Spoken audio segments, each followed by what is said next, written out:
Hello. Check. Check. Check. वो audio distort तो नहीं हो रहा है ना? वो मैक्सिमाइज किया उससे एक बार देख लीजिए। वो टॉप में कोई पिंक कलर का कुछ आ रहा है ना?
which were considered offbeat earlier, but which is becoming the norm. Today we have with us Dr. Amrita Das, who will guide us on the roadmap that will help us achieve our dream career.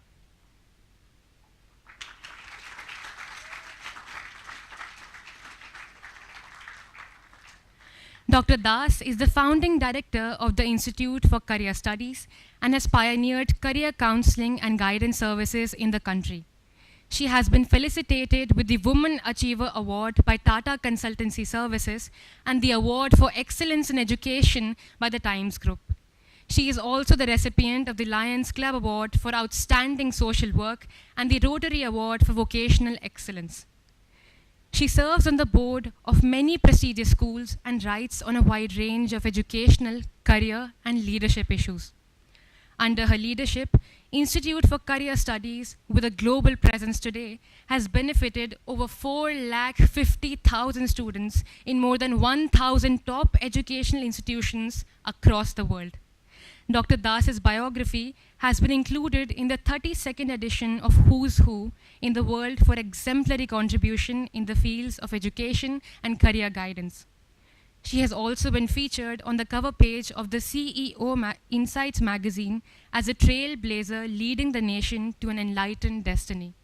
We welcome you, ma'am, and request you to address the gathering.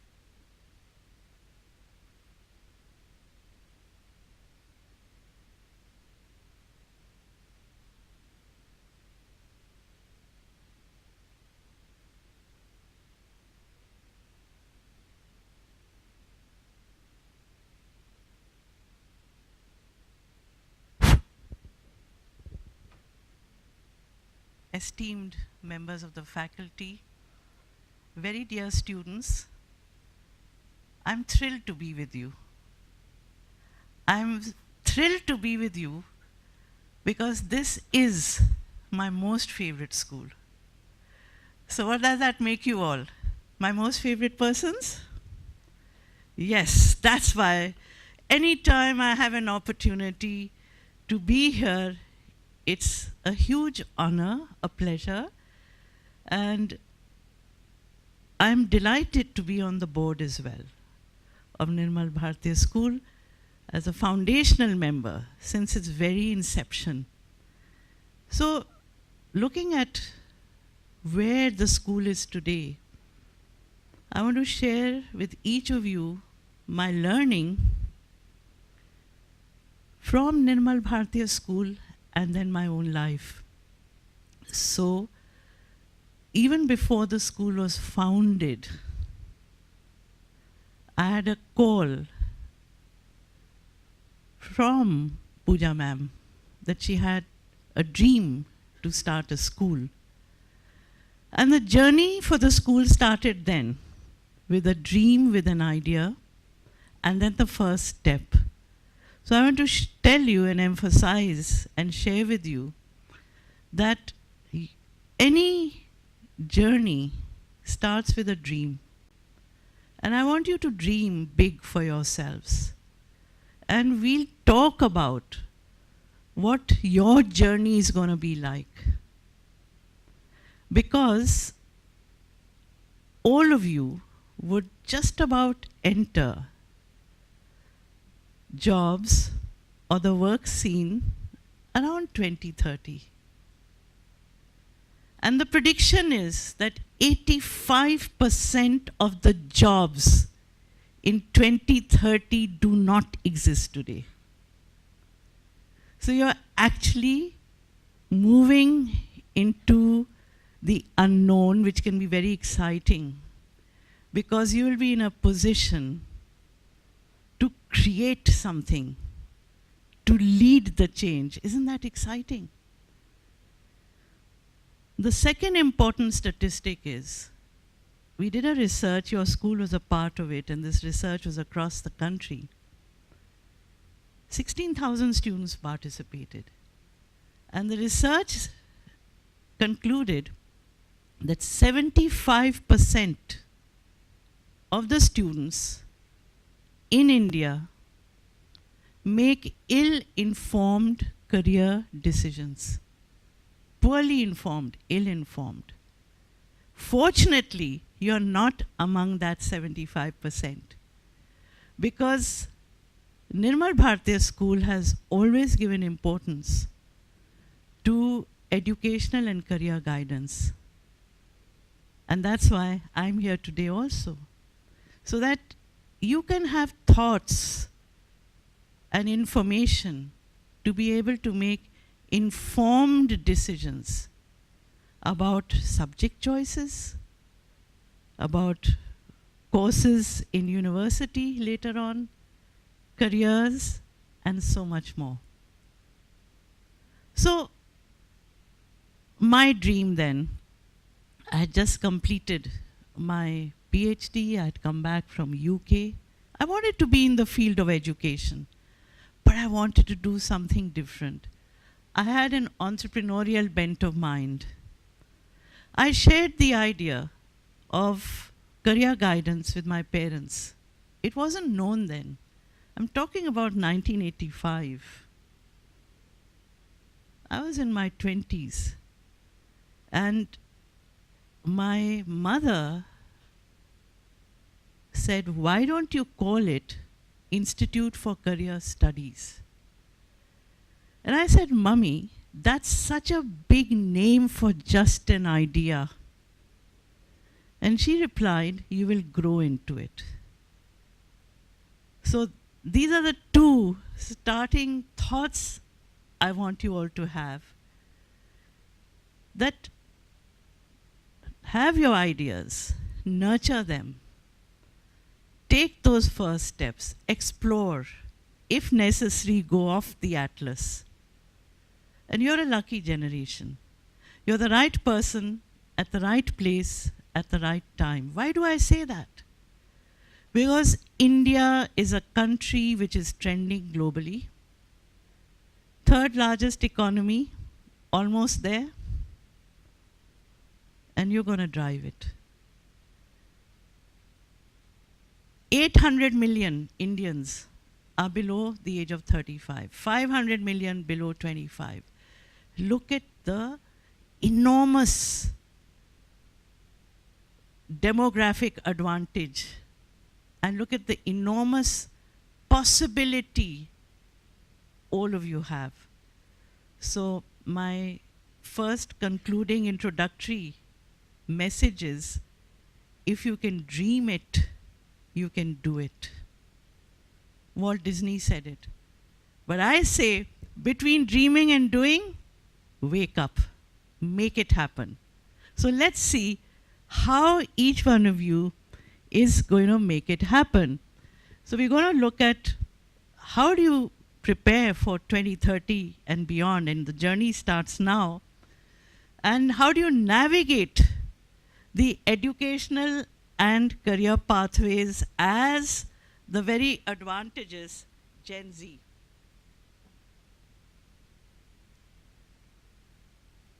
The world is your stage today, like never before, and infinite opportunities await you, a universe of opportunities. We are moving through very fast-paced quantum leaps in technology, which are changing our lives, which are changing the educational and career scenario. It's going to be an AI-driven world. And it can be scary, because we have prophets of doom saying millions of jobs will be lost. I can guarantee millions more will be created. So how do we get into that ecosystem that we have the job of our choice, the career field of our choice. We have to start that process today. And I'm glad you're here. The overarching themes for that process is, and just keep this in mind, number one, interdisciplinary choices. You have to move out of the silos of thinking just in terms of art, science, and commerce. You got to think of interdisciplinary subjects to be part of your knowledge system. And that is why the National Education Policy has broken the silos of art, science, and commerce. Your school is offering you those opportunities, but often they're not able to give you certain subjects because there are very few takers. So hopefully, after you hear my talk today, you will make wise choices. So number one is interdisciplinarity. There's a very interesting study by Microsoft. It's called The Future Computed.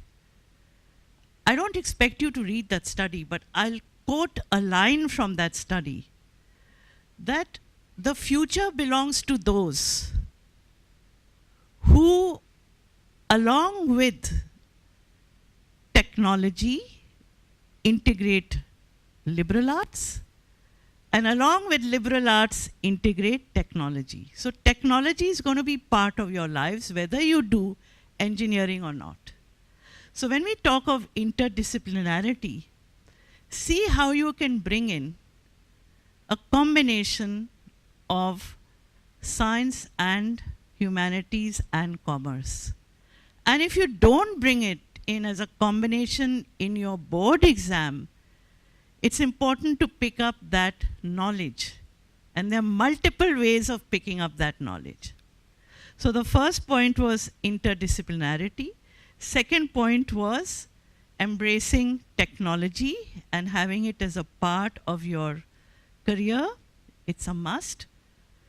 Because artificial intelligence, generative AI, which is going to be super intelligent, can never overtake your humane intelligence. And by humane intelligence, I mean a connect between body and mind. So the third factor, which is very important, is a high degree of emotional and social quotient. Being caring, understanding. So it's high touch before high tech. So anyone with a high emotional social quotient will always lead technology, will always outsmart smart technology. So have in your mind this very important thought which I've coined, outsmarting smart technology. Do you like the idea? Unfortunately, you're not taking notes, but I hope you're processing it all and will remember a lot of this. So how do you start making choices? At ICS, the Institute for Career Studies, we have a process. Know yourself, inform yourself, plan for yourself. And the most difficult part of it all is which one? Can you tell me, out of know, inform, plan? Which is the most difficult? Know yourself. And why do you think it is difficult? Let's make it very interactive. Why do you think know yourself is difficult? Anyone? What makes it difficult for you to actually identify what you're best at, what you love doing? What makes it difficult? Yes?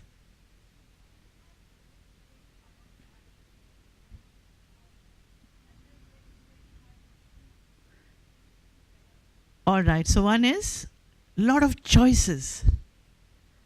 But that comes later. Know yourself is about who you are. Yes, there's confusion of choice. Very good point. And that comes to that aspect when you have to make decisions about what next. But a very good point. What else? Yes?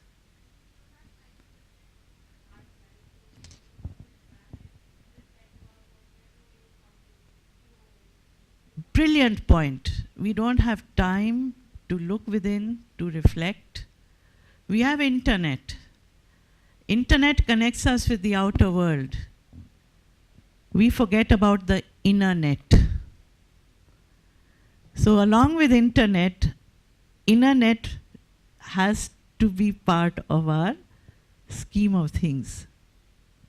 Yes, someone? Ma'am, our interests and like aspirations keep on changing, so we are not confident of one thing, and we are very confused about what should we do and what we should not do. Sure, and that's very natural, because as you journey in life, you will grow in experience, you will grow in knowledge, and your interests will change. But there has to be a starting point. And as your interests change, as you grow in knowledge, experience, learning, the world also is changing. So you have to constantly align your inner universe with the outer universe. But there has to be a starting point. Where am I now? Right? So the questions we have to ask when we reflect, as you said, and when you reflect and you ask these questions, who am I? Where am I? Where do I want to go? How do I get there? What do I need to do to get there? If you ask these questions, you'll find answers will come, and have a journal. I request every one of you to keep a journal, because when you reflect and write, your thoughts will go deeper and deeper, and you'll catch the most important thoughts that you have at a point of time, which could become a catalyst for your journey.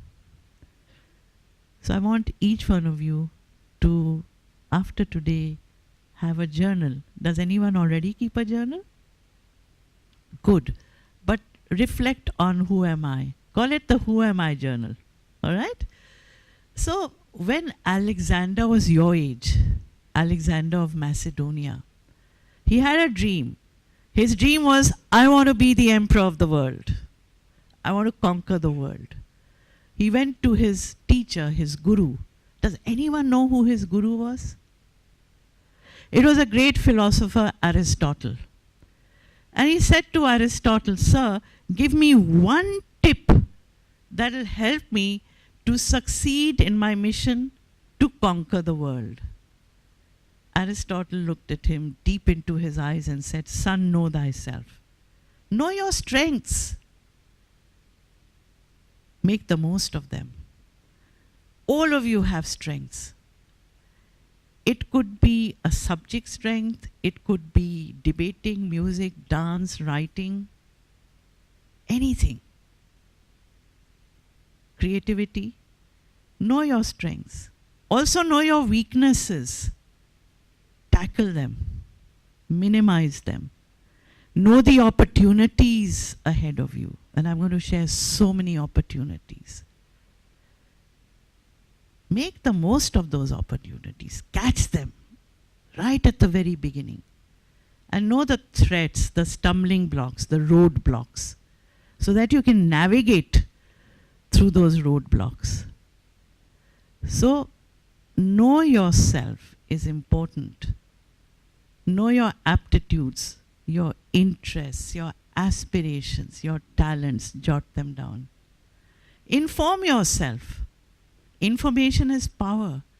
The right information at the right time will get you to the right opportunity. Unfortunately, there are a lot of misconceptions. We still make decisions based on how those decisions had to be made 10 years ago. We are not looking ahead. We are making decisions based on what could have been the right thing years ago. We still go by PCM equals engineering, PCB equals medicine. With that linear equation, there's much more. We still go by accountancy equals CA, business equals MBA. So when I say it's interdisciplinary, please keep in mind that your subject combinations will make you unique, and how they will make you unique, I'll talk about. So information is power. And then, based on the two, you plan, you chart your course. And it is confusing, as you said. Very confusing. There's so much out there. It's like Alice in Wonderland. You may have heard of her if you've not read the story. Have you heard of Alice? So she came to crossroads and she was confused.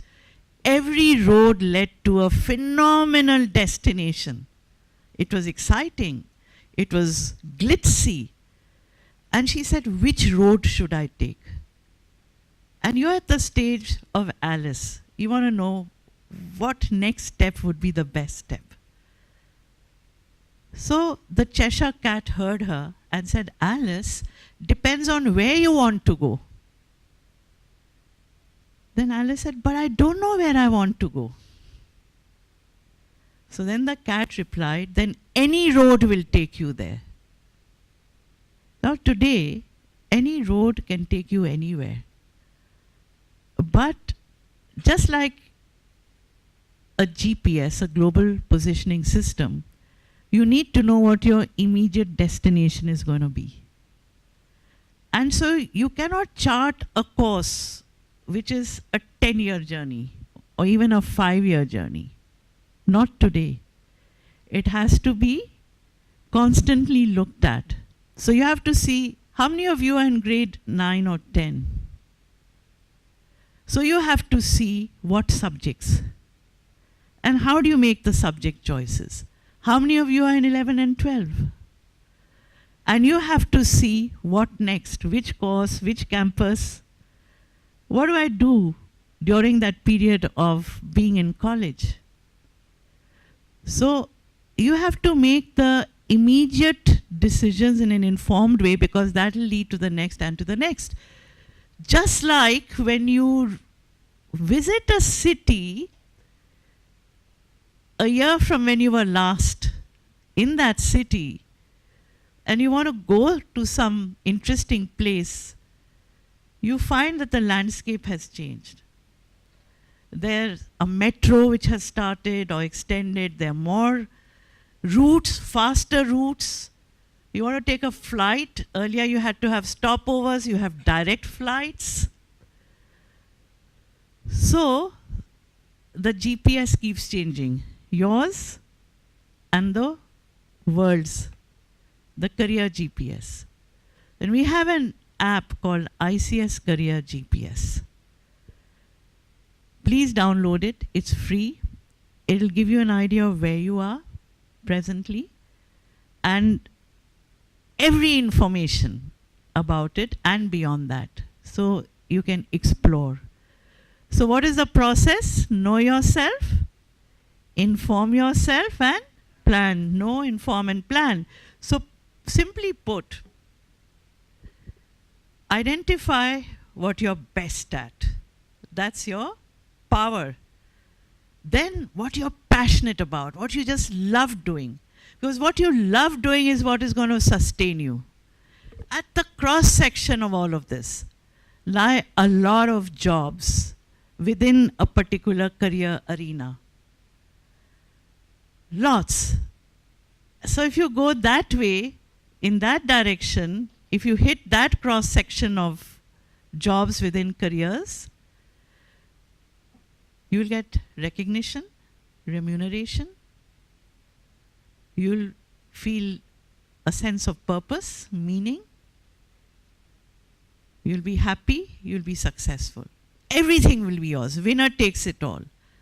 And it's not rocket science. So can you please start working on this?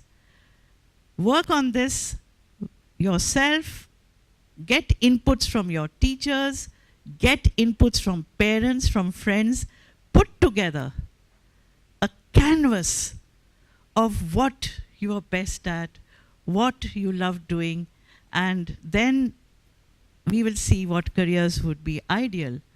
Now, once this is done, you have to make subject choices. So again, no more linear equations. You have to consider two factors for subject choices. Number one, the subjects that you are great at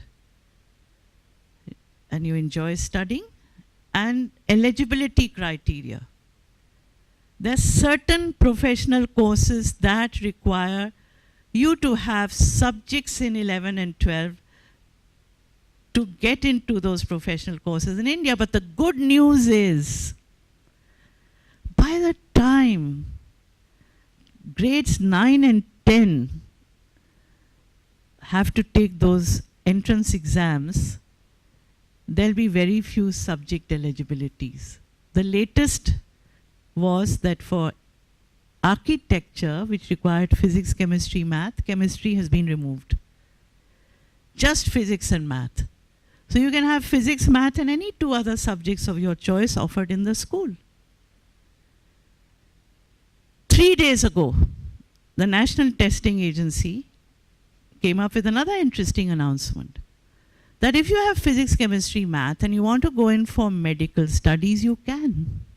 You don't have to have the biology, but you would have to take up biology as a foundation course. And my prediction is that a few years from now, possibly 9s going into 12 and taking entrance exams, there'll be no eligibility. You'll just have to take an entrance to assess your suitability. You could go into medical, engineering, architecture, anything, but there will be an entrance to assess whether you will be able to manage that particular career in terms of your aptitude and grasp of the subjects that would be required. So, whether you study it in school or not, you could study it in alternative ways, open school, any other system, not even open school, Coursera. Just take up the course of physics, chemistry, biology. If you want to go in for medical studies, you don't have to show it on your mark sheet, you can take the exam. Isn't that marvelous? That's happening. So how does this work?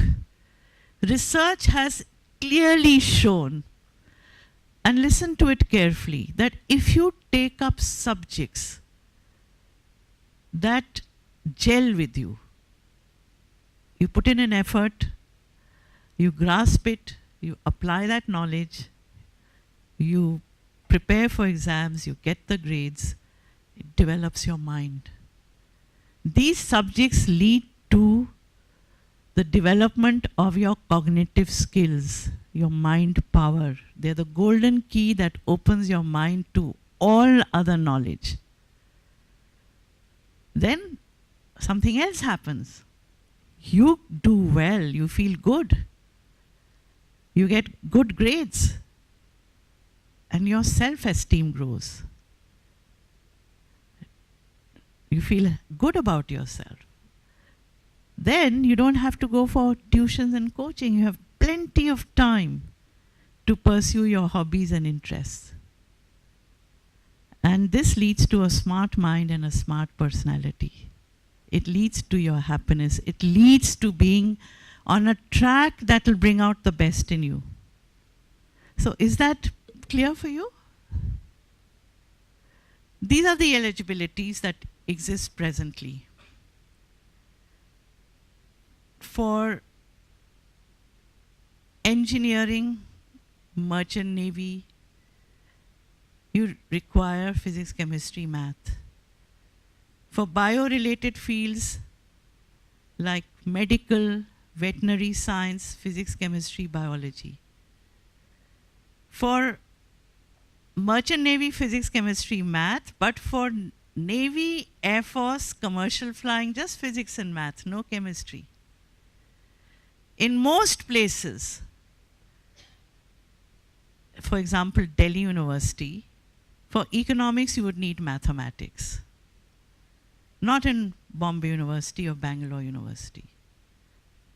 Calcutta University, yes. Studies abroad, yes.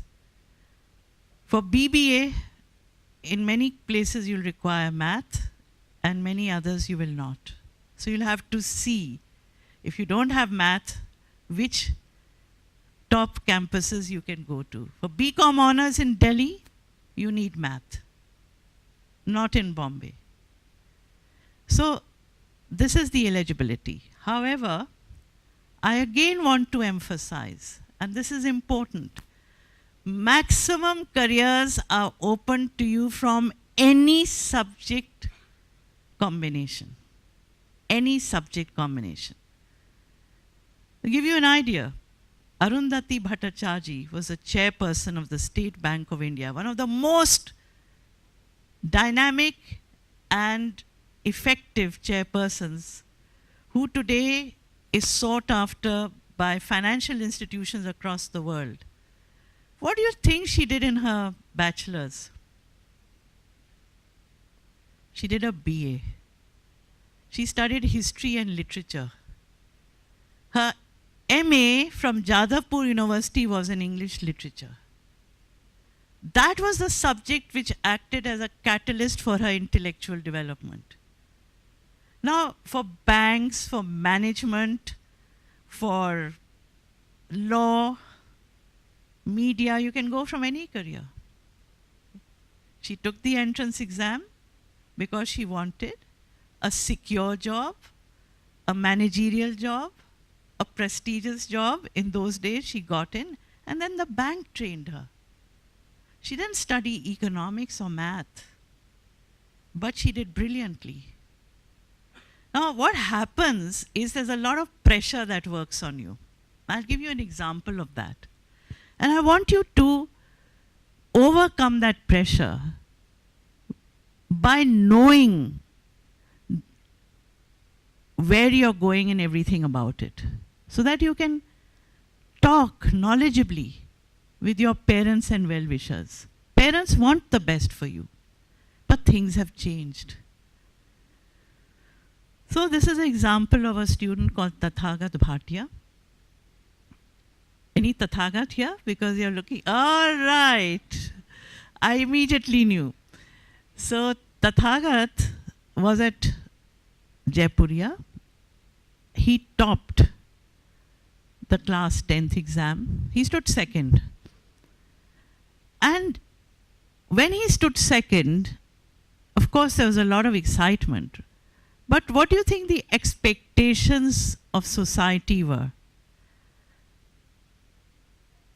Science, take up science, take up science. You're so brilliant, take up science. And not just science, physics, chemistry, math and biology. Tathagat, it's baएं हाथ का खेल आपके लिए. Take it all. And he says, no, I don't want science. You know, even a very knowledgeable school principal said, you're not taking science. What are you playing with your future? Now, Tathagat had been guided by me personally, so he had all his answers. He wanted to take up economics and math, history and political science. And his mom had to go and argue with the principal, take my report that this is what he's going to do, because otherwise he would have had to leave the school. He loved the science to an extent, but he had a different vision. So he went into 11th and 12th with these subjects. But because he was naturally good at it, with some effort he could score well, and he had plenty of time for other things. He attended a philosophy conclave in St. Petersburg. He attended a geography conference in Europe. COP is happening right now in Dubai. He was invited to the Paris one. the environment conference. He spoke there. And he was the head boy. And you know what happened after that? He got into University of Pennsylvania on a full scholarship. He also topped again. He had the second position. What did he study at UPenn? History and math. Because there's a new specialization called cliodynamics. In a very volatile and uncertain world, complex world, you need to have certain predictions which are accurate for plan A, B, and C. Now, history, as you know, is a study of the past to understand the present and also predict the future. If you bring in mathematical calculations, your predictions are more exact. So he took up history and math. He did so brilliantly. He got a scholarship for Cambridge University. What was he studying there? He did his master's in the history of science. Now, history of science is very important with the scientific evolutions that are happening and what consequences they could have. If the team that developed the atom bomb, for example, had a humanities student, that team of scientists would have looked at consequences, the enormous damage that could have happened. Where is he now? He came to visit me before he left for MIT. He's doing his PhD there, where he's looking at the future well-being of the world and what it would take to make it happen. His research brings together anthropology, sociology, history, economics, math, everything. That's interdisciplinarity at its best. Just to show you, this is not just one rare example. Everything that is happening from now onwards is indicating that this is the way ahead. So, pause. What is the way ahead? I've spoken a lot and I've said this is the way ahead. And I'm going to show you a film after this. Yes.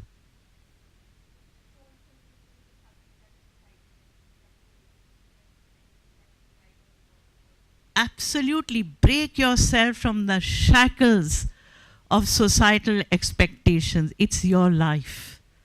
Remember that song of Bon Jovi? It's my life. It's your life. But live it responsibly. Don't be careless as you live this life. Enjoy the journey. Live it responsibly. Have fun. But also be rooted in living your dream. Excellent. What else? What else? Yes. Yeah.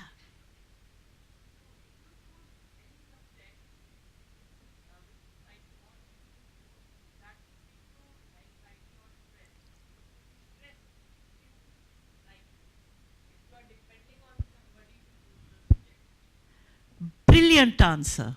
Both very brilliant. Give a round of applause for both.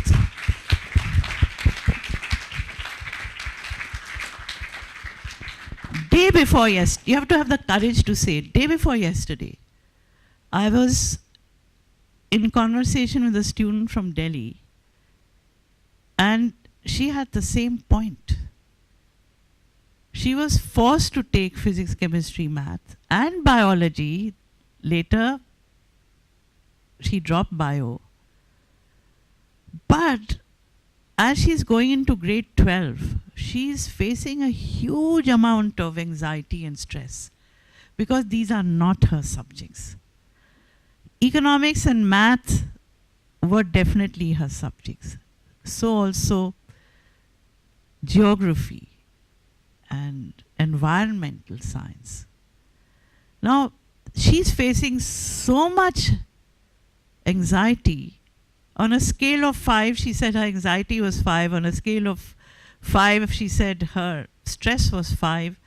That she has now agreed to meet a psychologist to handle this situation with her. You don't want to be in that position. So you got to be strong enough to say, no, this is not me. Having said that, if you're a student who is a student who would flourish with physics, chemistry, math, or any of the sciences, don't escape it just because you think it's a tough option. So that's the other issue. You know, be true to yourself in the choices you make, but do not get pressured to doing what is not you. So there's something called Swadharma. It's a Sanskrit word, means my purpose. A lot of the times we go into Parai Dharma, which is not my purpose. And when you live Parai Dharma, you struggle, you work hard, you may do well, but something is missing. Santushti, that deep inner happiness. Please do not sacrifice it for anything. You owe it to yourself. Because if you do it the right way, you would create happiness all around you. You will be happy. Your family will be happy. The people you work with will be happy. Isn't that so? And it's not difficult. So have the courage to say no. Let's watch a little clipping and we'll have discussions after that and then a few more pathways. Would you like to see a film? So who is... Yes, please. And as you watch it, just watch it carefully and get ideas. Not the we are going to top 5 AI trends. No, not that one. Top, yeah.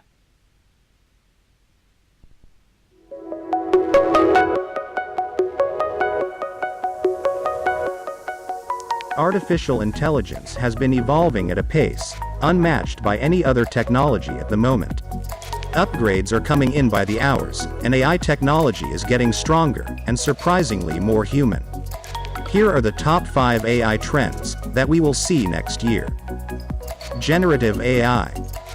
Different art forms, such as painting, music, videos, and images, will be easily made with the assistance of artificial intelligence. Currently, there are various platforms that already provide AI-generated art. This will only see a widespread use and further development of this technology.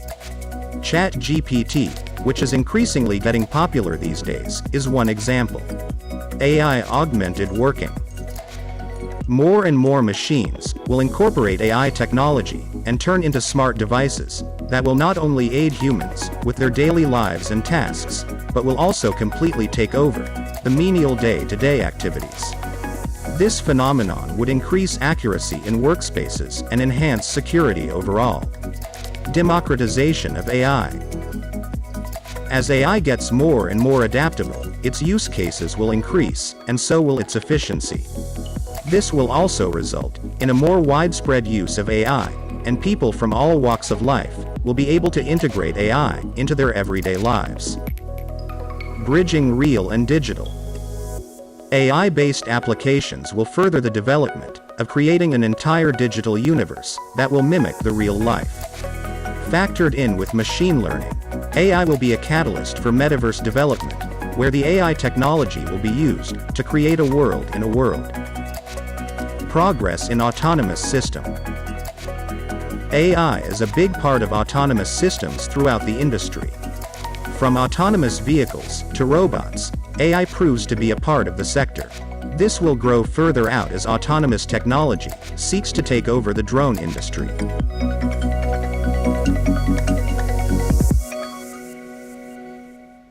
So this is happening now in 2023, and we are looking at 2030 and beyond, but this has become the foundation for lots of other innovations. My question to you is, having seen this, what are the different careers that are involved in the development of what you saw? And you have to be specific. So for example, first you give me the general and then I'll ask you specifics. Yes. Building the AI. So you'll need the technology, the computing technology, the deep AI algorithms to work on and so on. Yeah. So anything in technology. Data scientists. Data scientist, yes, very important, for which you need to be good at math. Yeah. Software engineers. Software engineers, definitely. Graphic designing. Absolutely right. Give her a hand. She's now moved away. All of you are right, but she's talked about graphic design, design and art. So I recently had a conversation. I was in US. I had a conversation with the scientist, Dr. Hashima Hassan. And I put her onto a Zoom conversation with many students. And one student said, I love graphic arts. How can I join NASA? Now, Dr. Hashima Hassan is involved with the James Webb Space Telescope group. So she said, do you see this JWST?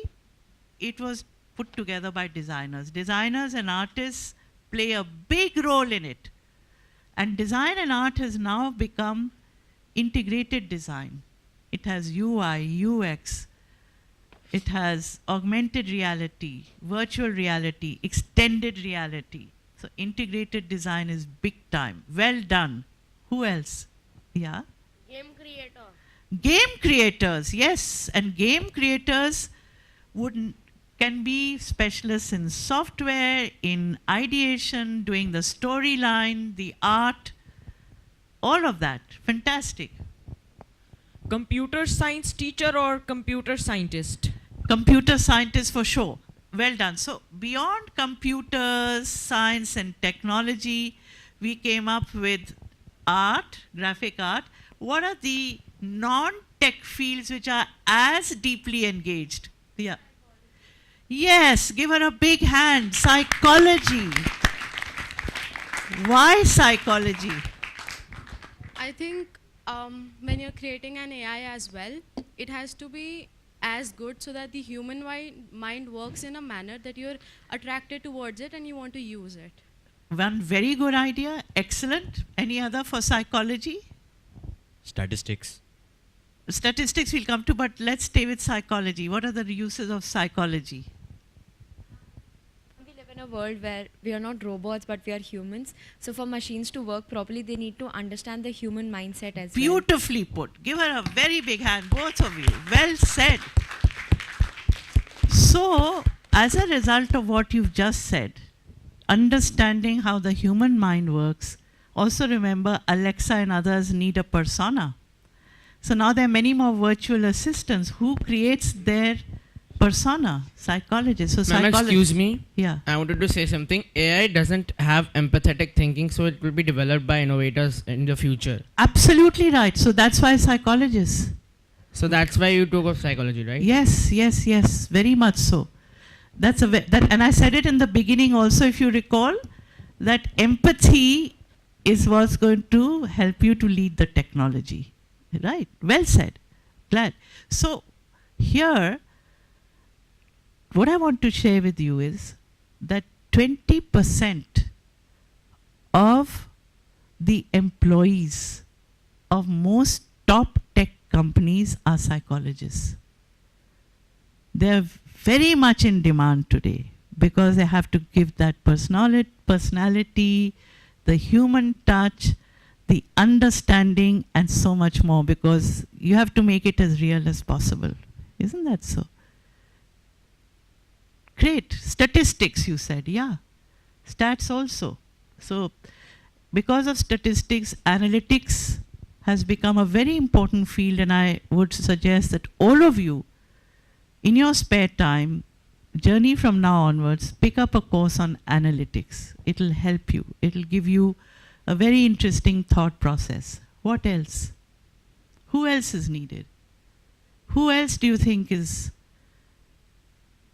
required? Lawyers, right? It's all about legal aspects, copyrights, you know, already for generative AI to be ethical, you have lawyers and people who are specialists in philosophy, who study ethics in philosophy, working on it. How would people with history, geography come in? Economics, management, everybody is needed. History leads to higher order thinking skills. History helps you to ideate. So every subject specialization is engaged in the latest developments. Nobody is left out. So you got to remember interdisciplinary understanding of technology, being creative, and having a high social, emotional quotient is what is going to make you relevant. All right?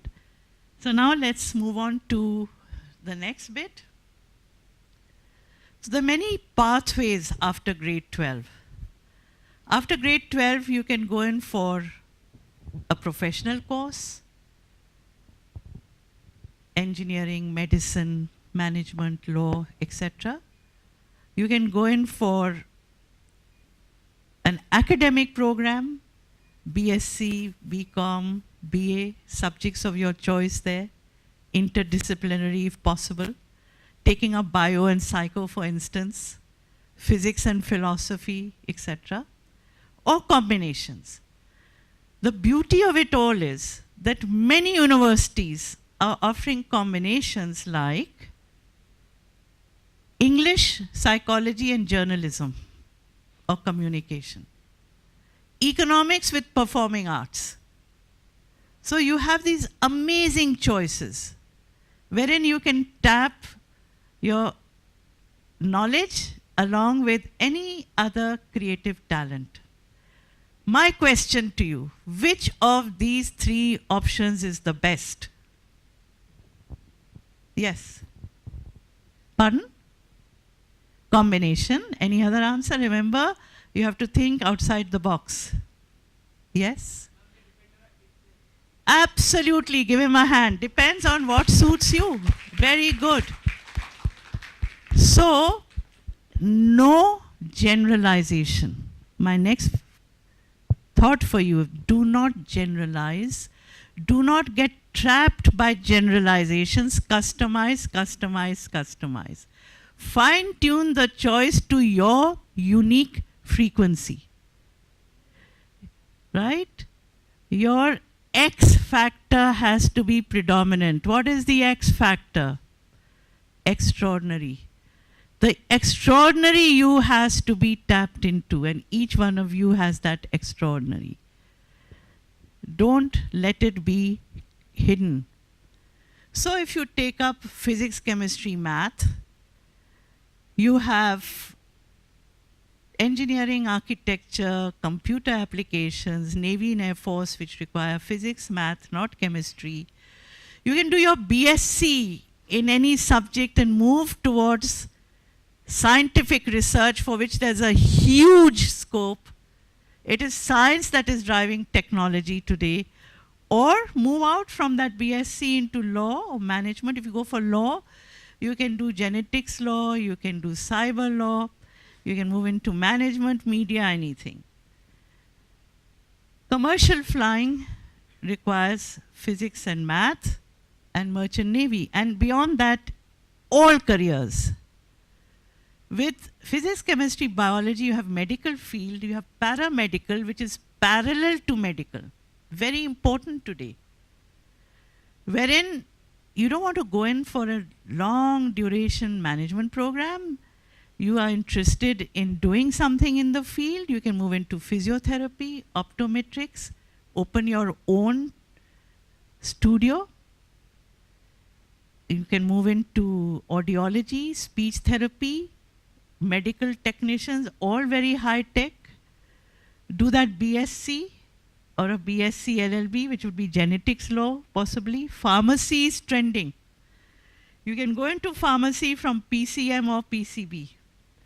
There's a lot of research happening in this field. So if you love chemistry, this is definitely a field you can jump into. Now, careers from all subjects. Just look at what is available from everywhere. Law, social work, management. Culinary arts is now a standalone bachelor's program. Art, design, travel, tourism, media, hotel. Just look at it. There's so much. All these accountancy related ones are also open to everybody. Specializations in humanities, there's so many more. So what I've got for you, and you'll receive as a PDF, especially for you, I have something. Let me show it to you. It is called Subjects and Their Career Links. Okay? This is what it looks like. There are no ideal careers, only ideal choices. This will be a wonderful handbook for you. I will give it as a PDF here and you'll all get it. Would you like to have it? Share it with your parents, okay? It'll be very, very useful. So, a lot of specializations in humanities as well. All of these specializations will have a digital edge. Okay, so if it's English, it's digital content writing, digital editing, and if it's economics, all these areas of economics will have a digital edge to it. Mathematics, you have behavioral finance, which is very interesting. When you bring economics or math or psychology together, you have behavioral economics, behavioral finance, because the changes and fluctuations in the stock market or the market are driven by human sentiments. So a combination of psychology with economics or math is also very useful. Computer science, blockchain, cyber security is going to be big time. You have to go for not programming, you have to go for specializations. And of course, in home science, culinary arts, child development, dietetics, fabric and apparel, food and nutrition, resource management. Any people-oriented field is going to be great. And education is a field which will require a lot of people who love teaching and who would also use technology to improve the teaching learning process. Now, liberal arts are shining in the age of AI. What do you understand by the term liberal arts? My question to you. What is liberal arts? What do you study in liberal arts? You have to explain it to people. If you go to Ashoka and they say, you're in a liberal arts. What are you studying? What is liberal arts? Yes. People who can understand art. All right, yes. But liberal arts is something different. You have an understanding of art, but much more. Ma'am, like, so we have many different subjects, but they're all like different. They don't have to be combined. Like, we have to take history, history, geography, politics, science together. We can have liberal arts, like different things together, maths. Very nice. So it's interwoven education. In the first few years, you choose to explore subjects, and in the third year, you decide what your major is going to be. One major, two majors. So is it going to be psychology and biology? Is it going to be literature along with economics? You can choose. You had to say something?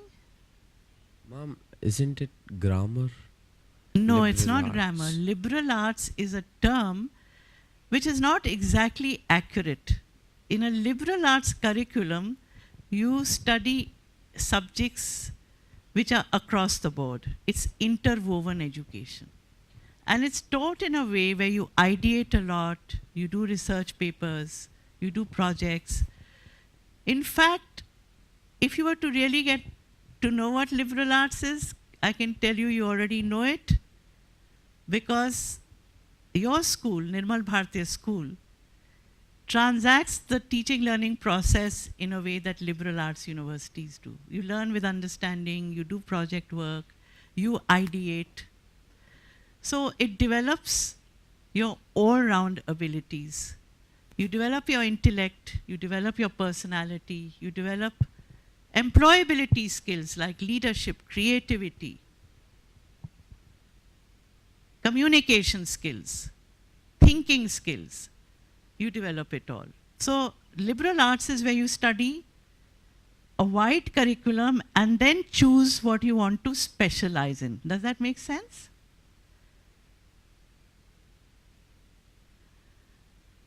From now on, understand the basics of what would come in different entrance exams and start dovetailing it with your studies. QET presently will be required for all university entrances. And in QET, you have one compulsory paper, which is like SAT. It's called General Mental Ability, where you study or you have questions on numerical ability, logical and analytical ability, and English. English is comprehension, vocabulary, and usage. So if you start doing these sort of multiple choice questions, you'll be ready. Reasoning is not taught in schools. And I would suggest that we bring in analytical and logical reasoning as a part of the learning of the subjects here, and we'll work on a methodology. But there's a very good book by Dr. Vandana Gupta. It's called The Best Book of Analytical Reasoning. I will leave the link with the school. Should start doing that practice, because that will get you an edge. For law, design, hotel, same kind of questions as QET, but QET also has subject papers. For the subject papers, you do not have to go for coaching. I'm also on the board of Study Hall School. The QET topper for India went on record to say he did not go for coaching, he paid attention in class. So if you pay attention in class, you will learn with understanding, you will grasp that information, you will study, you'll be able to study on your own, but you don't have to go for coaching, which will be a waste of time. So the subjects also are subjects of your choice. For engineering, architecture, there'll be physics, chemistry, math, drawing for architecture, not for engineering. For medical, physics, chemistry, zoology, and botany. So learn with understanding and start doing objective type questions. So now here a tip, strategy. Supposing you're going for medical, you're studying circulatory system, you may be even in class 9. Look at the questions that come in circulatory system in the NEET exam. And that will give you an understanding on how to apply it. So keep dovetailing your studies with the kind of questions that come and read further along those lines. So there are specializations today that did not exist a few years ago. I'm sure you have not heard of some of them. So which of these have you not heard about? You can raise your hand and say, ma'am, I don't know about this. Can you tell me more? Yes. Cliodynamics is combination of history and math, so that you can make better predictions of trends in the future. So you study history and math. Yes. Pardon? Like Tathagat Bhatia. Yes. Good, you are paying attention. Wow. Are you interested in being a chef? Are you a foodie? I am also. So we are twin souls. Okay, so molecular gastronomy is a fine dining experience wherein the food that is prepared understands what flavors you like. So it goes to the molecular level. You have to understand chemistry a bit and apply it to designing and curating recipes. So already there are restaurants which are specialists in molecular gastronomy, and you have a very fine dining experience there.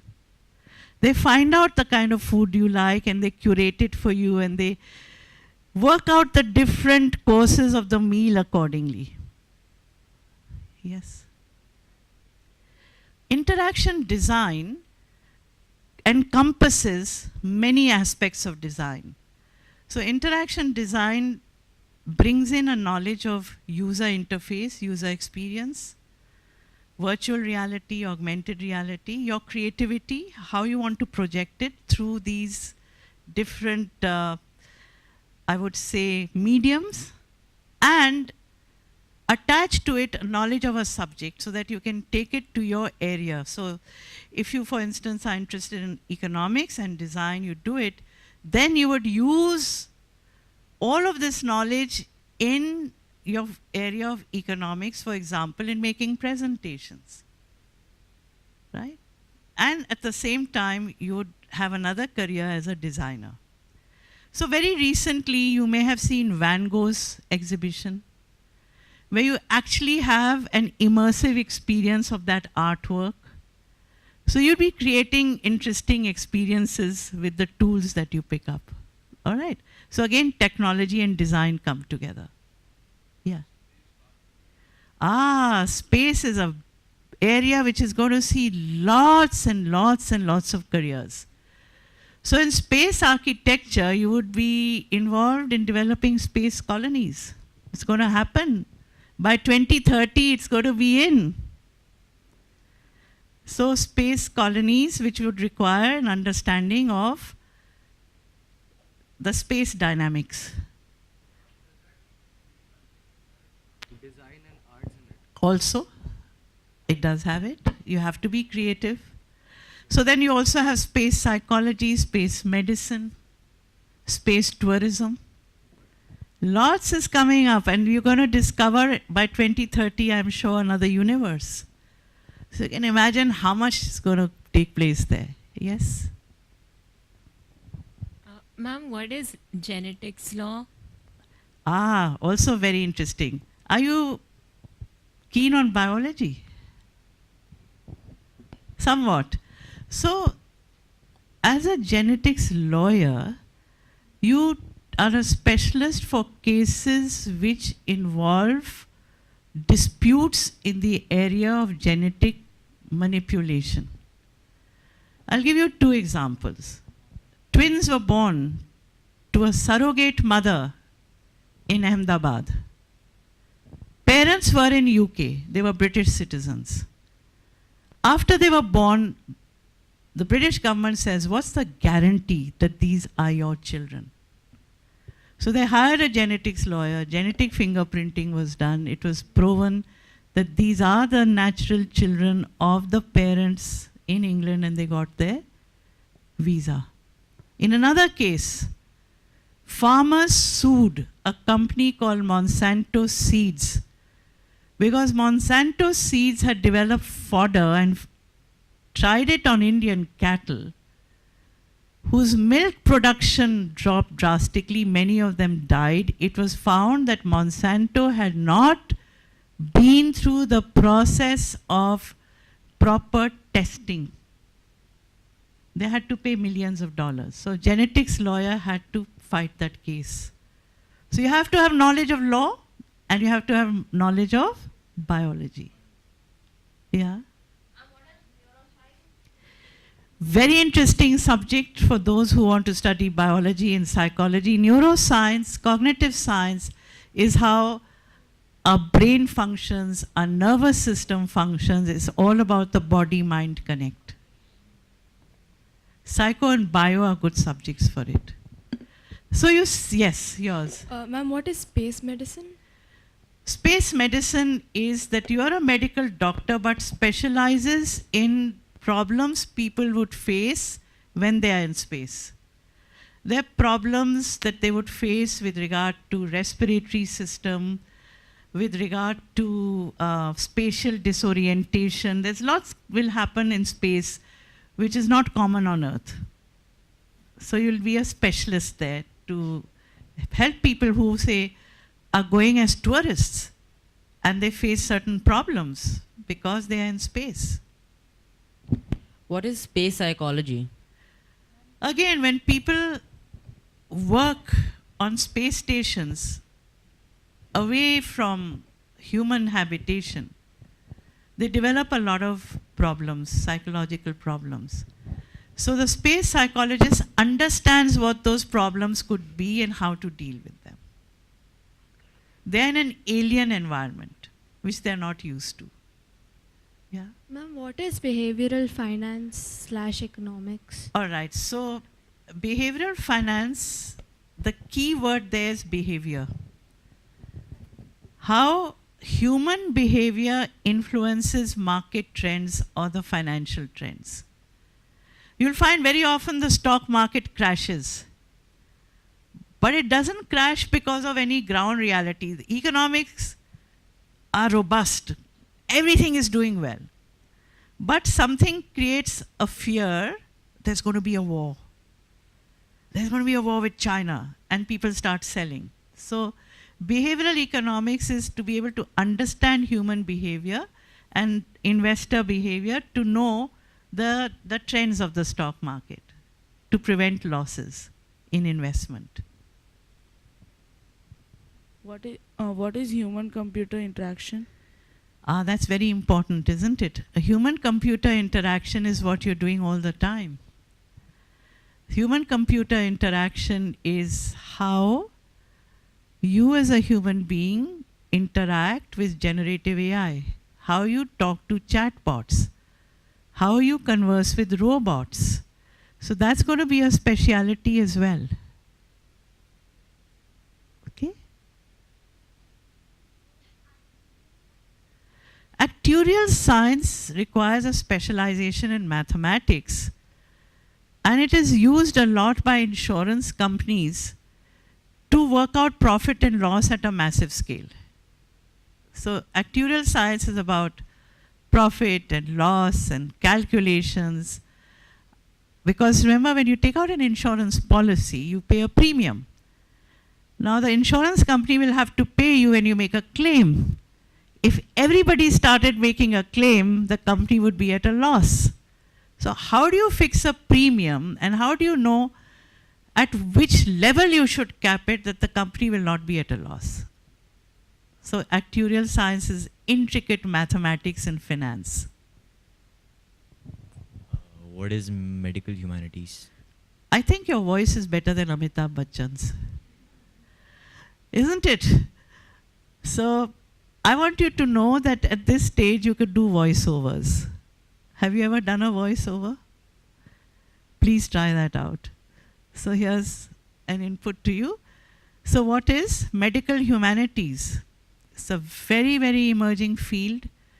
Most of the medical field will be integrated with technology. Surgeries will be done through robotic interventions. Diagnosis will happen through high-tech instruments. So medical humanities is about people who understand what's happening with that technology vis-a-vis the patient and guiding the patient. So you'll have to have an understanding of medicine along with psychology or sociology to be able to interact with patients and to explain to them what is happening. And it's a very, very important field.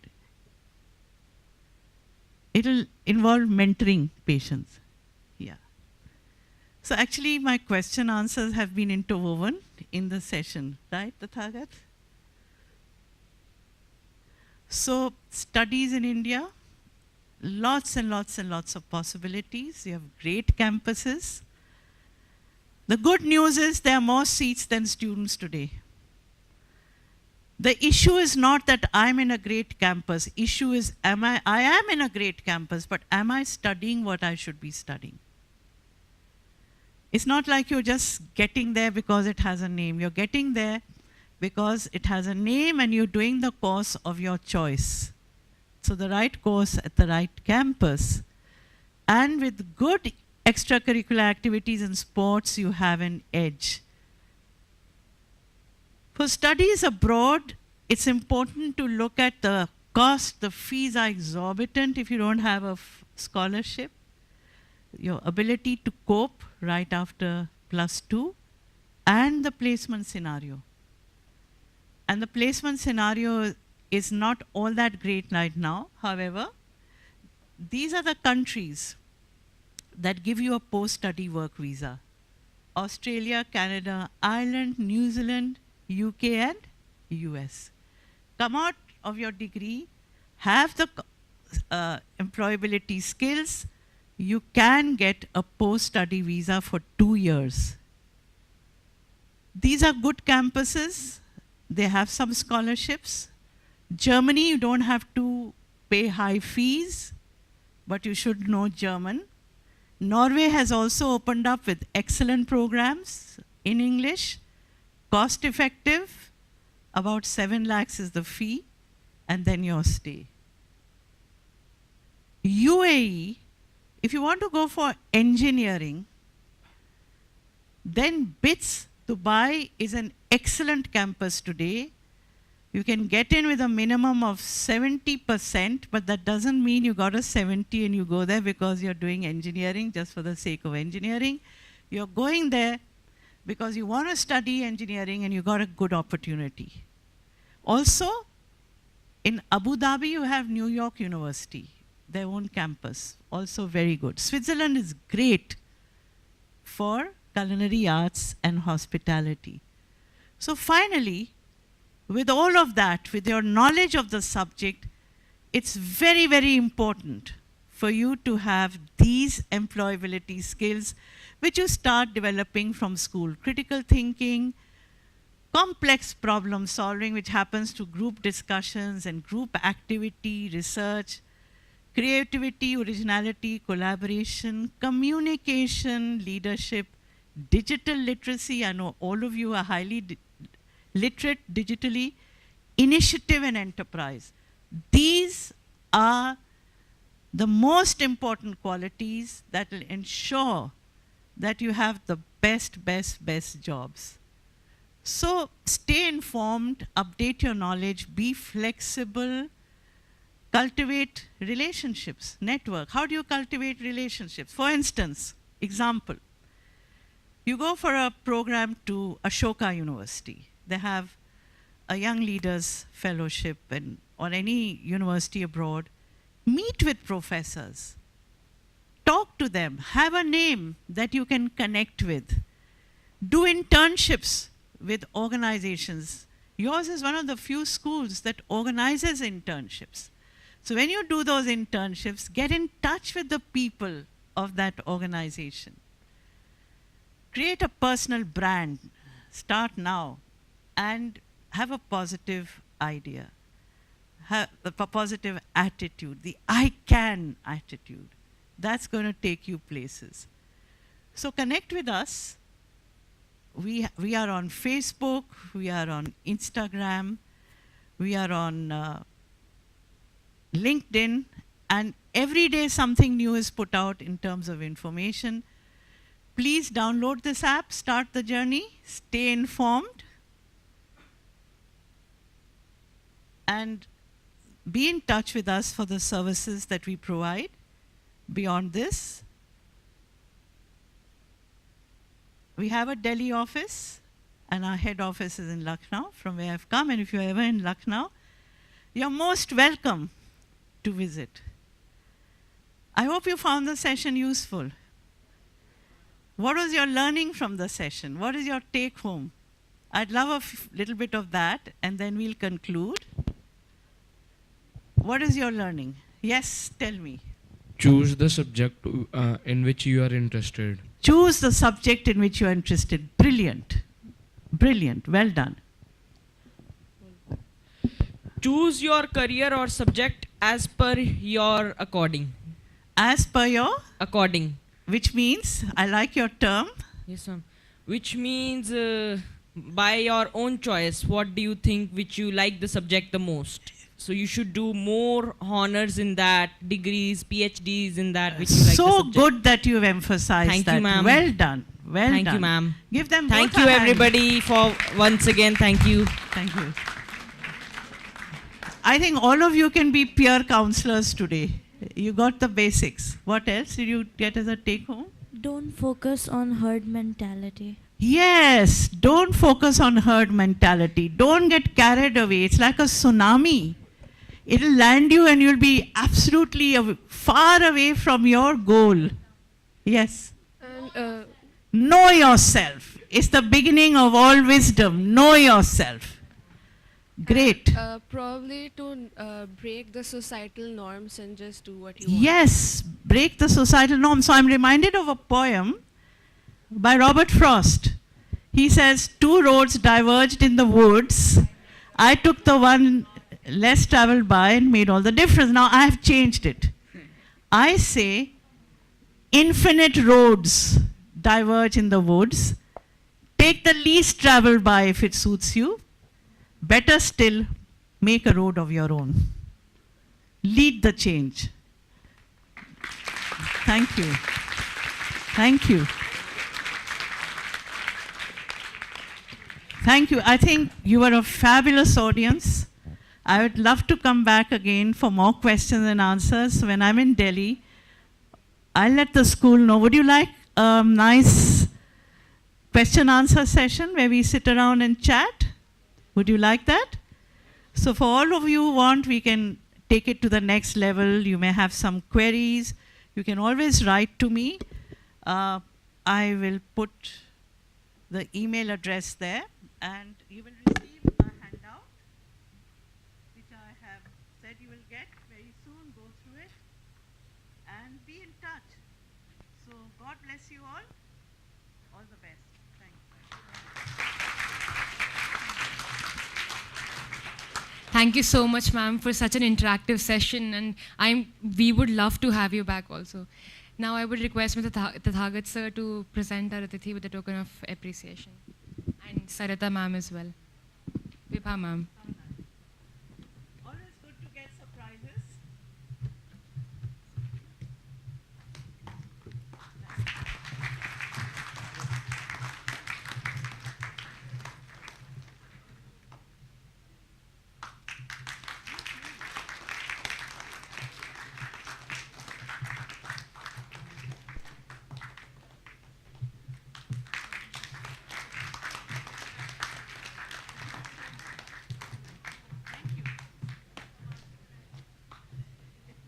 So, can I give you my favorite lines? You are, and this is from the Upanishads, you are what your deep driving desire is. As your desire is, so is your will. As your will is, so are your deeds. As your deeds are, so is your destiny.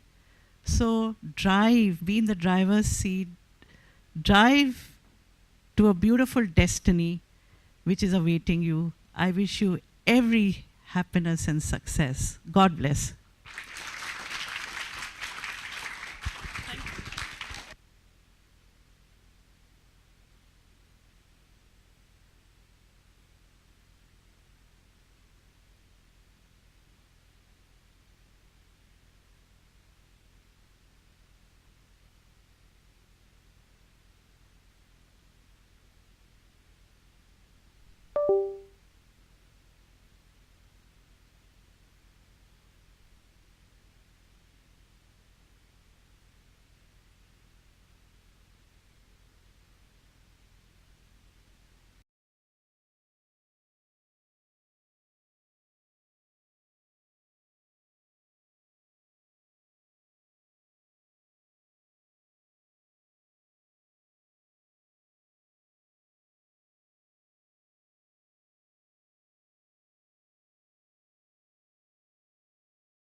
such as TCS, Infosys, and Wipro placed India firmly on the global economic map.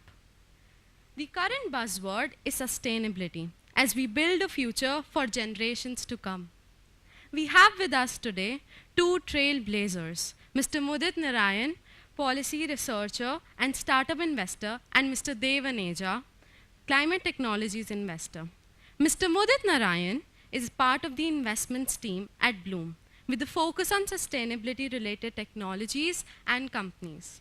Mr. Narayan has 2 master's degrees from MIT with research focused on technologies and policies for climate change mitigation in emerging economies. He has contributed to several landmark research reports and published opinion pieces in heading business newspapers of the country on entrepreneurship and energy policy.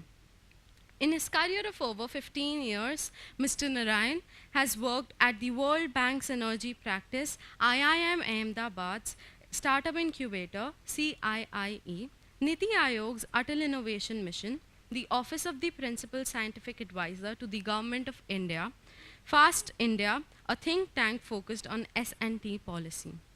Through these varied profiles, Mr. Narayan has worked on creating pathways for innovation and technology commercialization through policy and markets.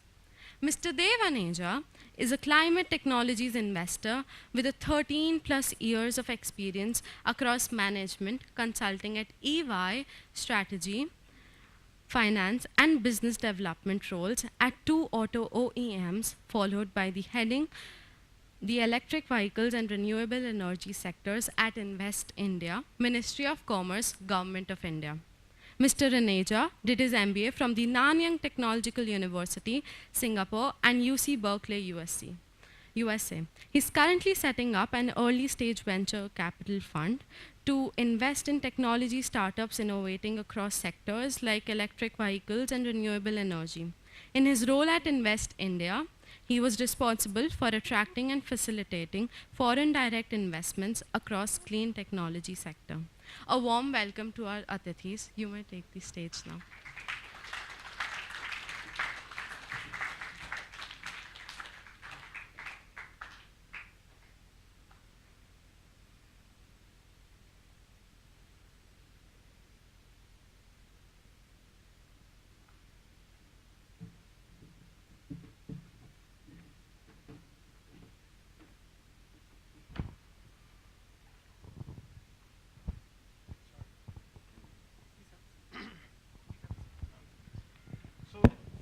Folks, for sharing your Saturday with us.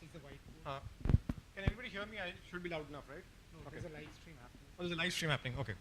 So I thought mostly people will talk to you and then ask questions. How about we flip it around, right? I'll start with a few questions and I want you to give me your answers, right? But I'll have a little structure to this. Can you guys see this here? Broadly? Okay. I'm going to ask you one question which will have many parts, which is, what do you want to improve? And just for a framework, improve in yourself, your society, not the society that you live in, but the broad friends and family you have, your city, or your country, right? Improve or make. So just maybe in a couple of minutes, raise your hand, give me ideas, I'll just write them down and cluster them a little bit, okay? So what do you want to improve in yourself, in your society? And in society, for now, let's include your school, okay? And we won't say who's saying what. Your city and your country. Who wants to go first?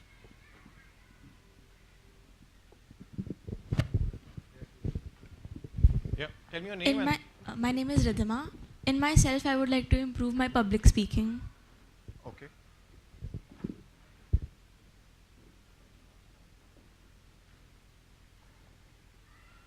Okay. More, please. And your class, actually, more importantly.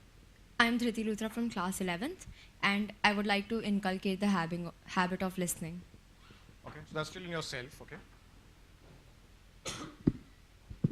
My 4 clusters were self, society, city, and country. And if you want to go broader than the world, so I'll say globe. In my country, I want to remove poverty. Okay, where are you? Right here. Name and class also. Okay, just class. I'm in 8th. 8th, okay. So poverty. So maybe let's talk about country here. And so this is improve, this is make. Okay. Country is poverty. Okay. More ideas? Yes, please.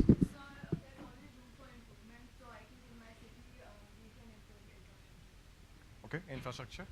And when you say infrastructure, what do you include in that? So mainly the way the buildings are made, safety systems related to buildings. Very interesting. Building safety. The education system of India, class 8th. Class 8th, okay. Education, again, here's a country. Maybe just 2 or 3 more answers, then we get into things. I'm in 8th, and I don't know if this falls in country or society, but I want to change certain views on topics across the country. Such as? Such as like education, what is the right education, since it's different for every child. Excellent. So just because society is empty for now, I'll put it here. Now the reason I wanted you to tell me this, and we'll come to climate tech in a minute, is because these are all important things, right? These are important to you, they are important to me, I have children, they'll be important to their future. And a lot of these things are, whether it is poverty, whether it's education, are issues that concern the entire system that we live in. And when I say system, there are many parts of it. It's people, it's how people interact with each other. What do we call that? Those are laws or rules. They are systems that make people work together, which are either governments or markets, economy. And all of these parts ultimately come down to you and I, right? It comes down to what you and I do. When I say public speaking is about knowing your thoughts and also knowing how do I convey those thoughts to somebody else. When it's about listening, it's very important because I want to understand the other person's perspective. Education is not as much about sharing information, but about how we understand how the world works. Infrastructure is so much about making things. I love this answer. I'm a civil engineer by my first degree, and building things is what gets me excited, or used to get me excited when I was in college. And that is a lot about how we will contribute to society. And those two things will also connect to poverty and education. Right? Poverty is a state where people are unable to achieve their potential. And so there's something wrong in the system, or something wrong in the opportunities that they get, that they are unable to either serve the society and earn an income, which can eliminate their poverty, or have a constraint due to which they cannot engage with the economy. But all of those things, the common theme that I see, and now I want to share my perspective on people who I've enjoyed working with, people who I've learned a lot from. All of them asked a question on what I can solve. And the most interesting people I have met in my career, and and also, by the way, interesting and successful, are people who at this, not at maybe class 9, 10, 11, but within a couple of years in college, started asking a different question from what we are studying, right? Most of us, if you go to your relatives' home, they'll ask, "Acha, tum kya banna chahte ho?" How many of you have faced this question? Kya banna chahte ho? Good God. Good God, I'm sorry for all of you, right? So sorry that you guys have to face this question. How many of you have been asked this question, "Tum kya banana chahte ho?" Very good. I'm glad this is the beginning. And that is the question I want all of you to ask yourselves for yourself, your society, city, country, or the world. It's no longer a world where having a degree will mean you get a career. It's a world where a lot of problems have to be solved, a lot of things have to be made, and those require skills. And degrees and skills are very different things. Degrees at some point were a shorthand for saying this person has XYZ skills. The world of LinkedIn, the world of GitHub has changed how your skills are presented to the world. And so people who are asking this question are actually doing a good service to you. Kya banana chahte ho? And whatever decisions you take in your life in the next few years, I want you to think about this aspect of life. What do I want to make for this country, for this world, for the society? So from kya banna chahte ho to kya banana chahte ho is the timeline, is the change I want to see. But let me stop here and then we get it. In fact, picking up from where you stopped, Mudit, whatever decisions you make in terms of your career, in terms of your education, is not end all of the game. Things keep on evolving. The kind of world we are living in, new technologies are coming in every day. Pace of change has become very, very fast.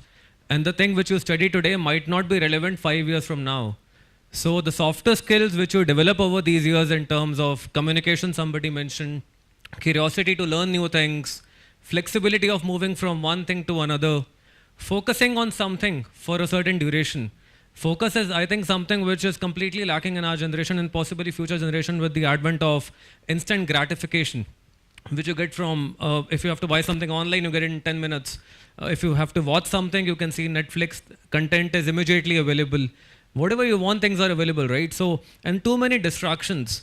So if you can focus on something, if you have curiosity to learn new things, because with the technologies which are keeping on coming, if you don't have the ability to learn new things in your entire career of 30, 40, 50 years, which is ahead of you, it will be a problem because whatever you study might not be relevant. In fact, I can say this for both Mudit and myself and possibly several others, that what we studied back in the college, we are not using it as of today. And what we are doing today, we did not plan for it.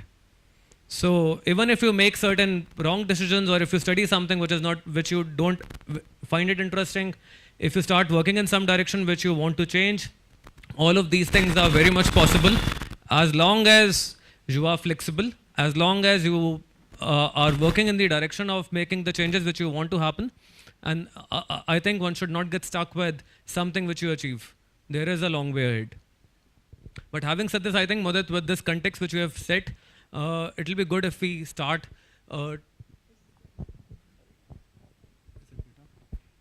Is it better? Yes. Perfect. So maybe get into the climate side of things. How many of you have heard the word of climate change? Pretty good. Pretty good. When I started studying climate change about 19 years ago, I wouldn't have expected one answer. So good on that part. How many of you can give me, or who wants to give me a quick answer on what is climate change or what's happening? I'll take 2 or 3 answers. And there, again, as he said, no wrong answers. Yeah. We'll work through the right answer. Who wants to give a shot on explaining what is climate change? Please. Change in climate. Yeah. That guy is going to be a stand-up comedian, right? Even before that, actually, a little bit more. I think even before this, what's climate change? Is climate change impacting us, all of us? Yes. Do you think? Yes. Yes. Is it? Okay. In what way? In what way? Yeah. In How exactly?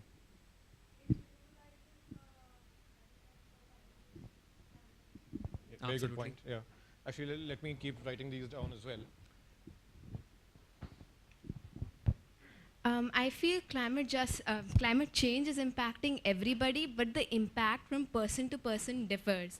Like there is this concept of climate injustice, wherein the people who belong to the lower strata of the society, they face rather more challenges than the privileges the upper strata of the society has. So that is like one of the facets of climate change which is now being studied further. Very interesting point. Very good. Yeah. So the effect of climate on our health is increasing with time.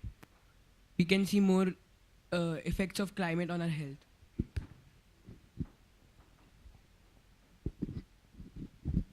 The effect on vegetation. Okay, so absolutely. Animal and vegetation I'll include together. Okay. Climate change is making disasters like global warming happen. Okay. How many of you read about the recent landslides and floods in Himalayas 6 months back? Yeah, very good. So climate, of course, is, things which we hear, cyclones, hurricanes, heat waves, floods, droughts, all of this is again climate which is impacting animals, human beings, everyone. So we've seen issues around animal flora and fauna injustice, which is distribution, health, natural disasters. Let's go into for a couple of minutes and what exactly is the story around climate change. The broad science is that the Earth by itself was in a very good balance, where you had water cycles. Most of you have probably studied the water cycle, right? There's rain, there's evaporation, and the condensation, rain again. There was also, there were other cycles. Till about 250 years ago, humans did not have any major contribution to how the Earth's natural system functioned. The Earth was in its perfect natural balance. Every now and then there were a few things that changed, but the Earth knew how to cure itself, almost like our bodies cure themselves.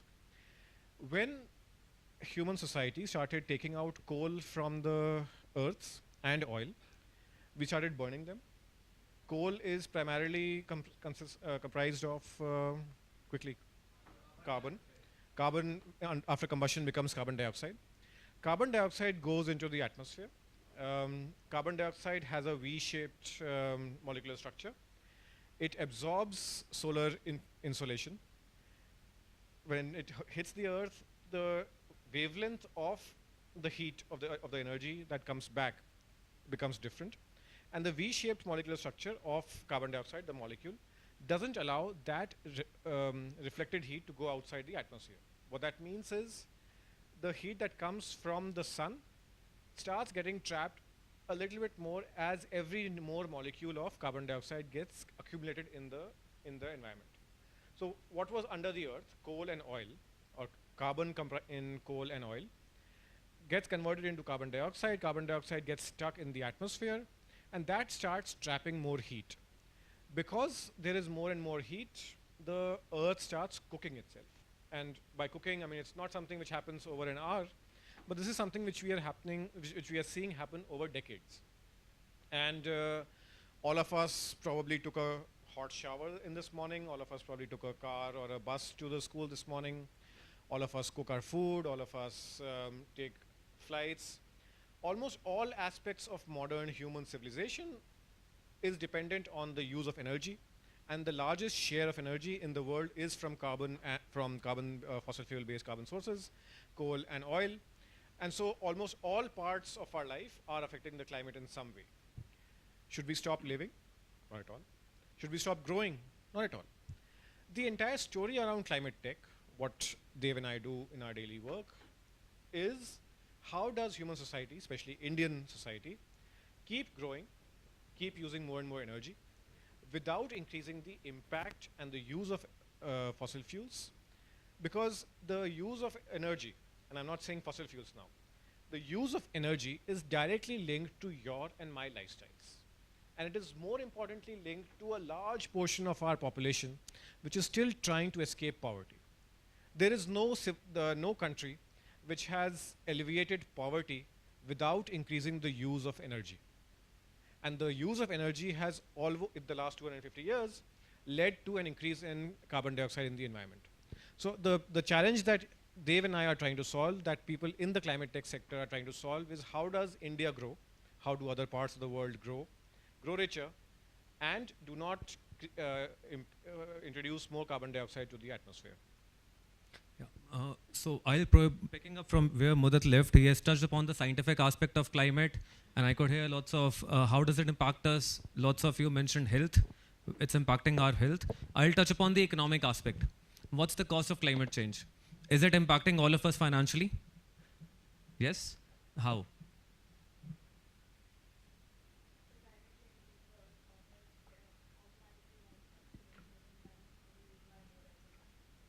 Absolutely. Good point. Anybody else?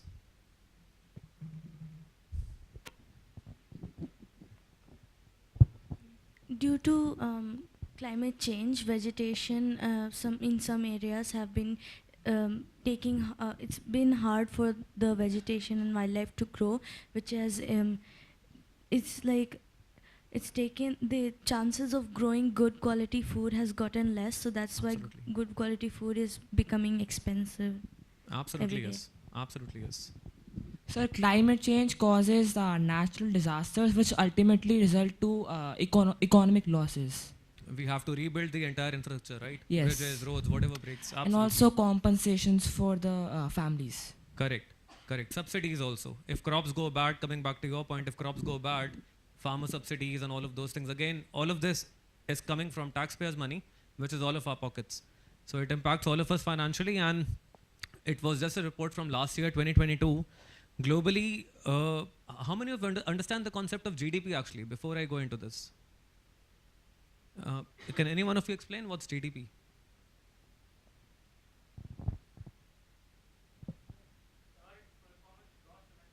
Correct, correct. Anyone who can add on to it? Or if you can. Sir, I think GDP is that the money, if you will divide it to each person living in our country equally, then it would call or known as GDP. So that is GDP per capita, what you are saying, if you divide it by the population. But having said this, in simple language, GDP is the dollar value of produced by any country within its geographical boundaries. That's the GDP. So India's GDP, for example, is about $3.5 trillion, close to $4 trillion actually. So coming back to climate change, a report from last year, 2022, stated that worldwide we have lost 6.2% of global GDP because of climate change. And 6.2% of global GDP translates to about $5 trillion. World lost $5 trillion in 2022 because of climate disasters. To put it into perspective, it's about 25% more than capacity by possibly less economic developed countries, which are not contributing much to emissions, but they are paying a much higher price for it. And some of the countries which have possibly generated a lot of these emissions in the industrialization era, Western part of the world, might not be paying such a heavy price. So the price which we are paying for these carbon disasters is not directly proportional to the kind of emissions which we have made. All of us are paying a non-linear price for this climate change.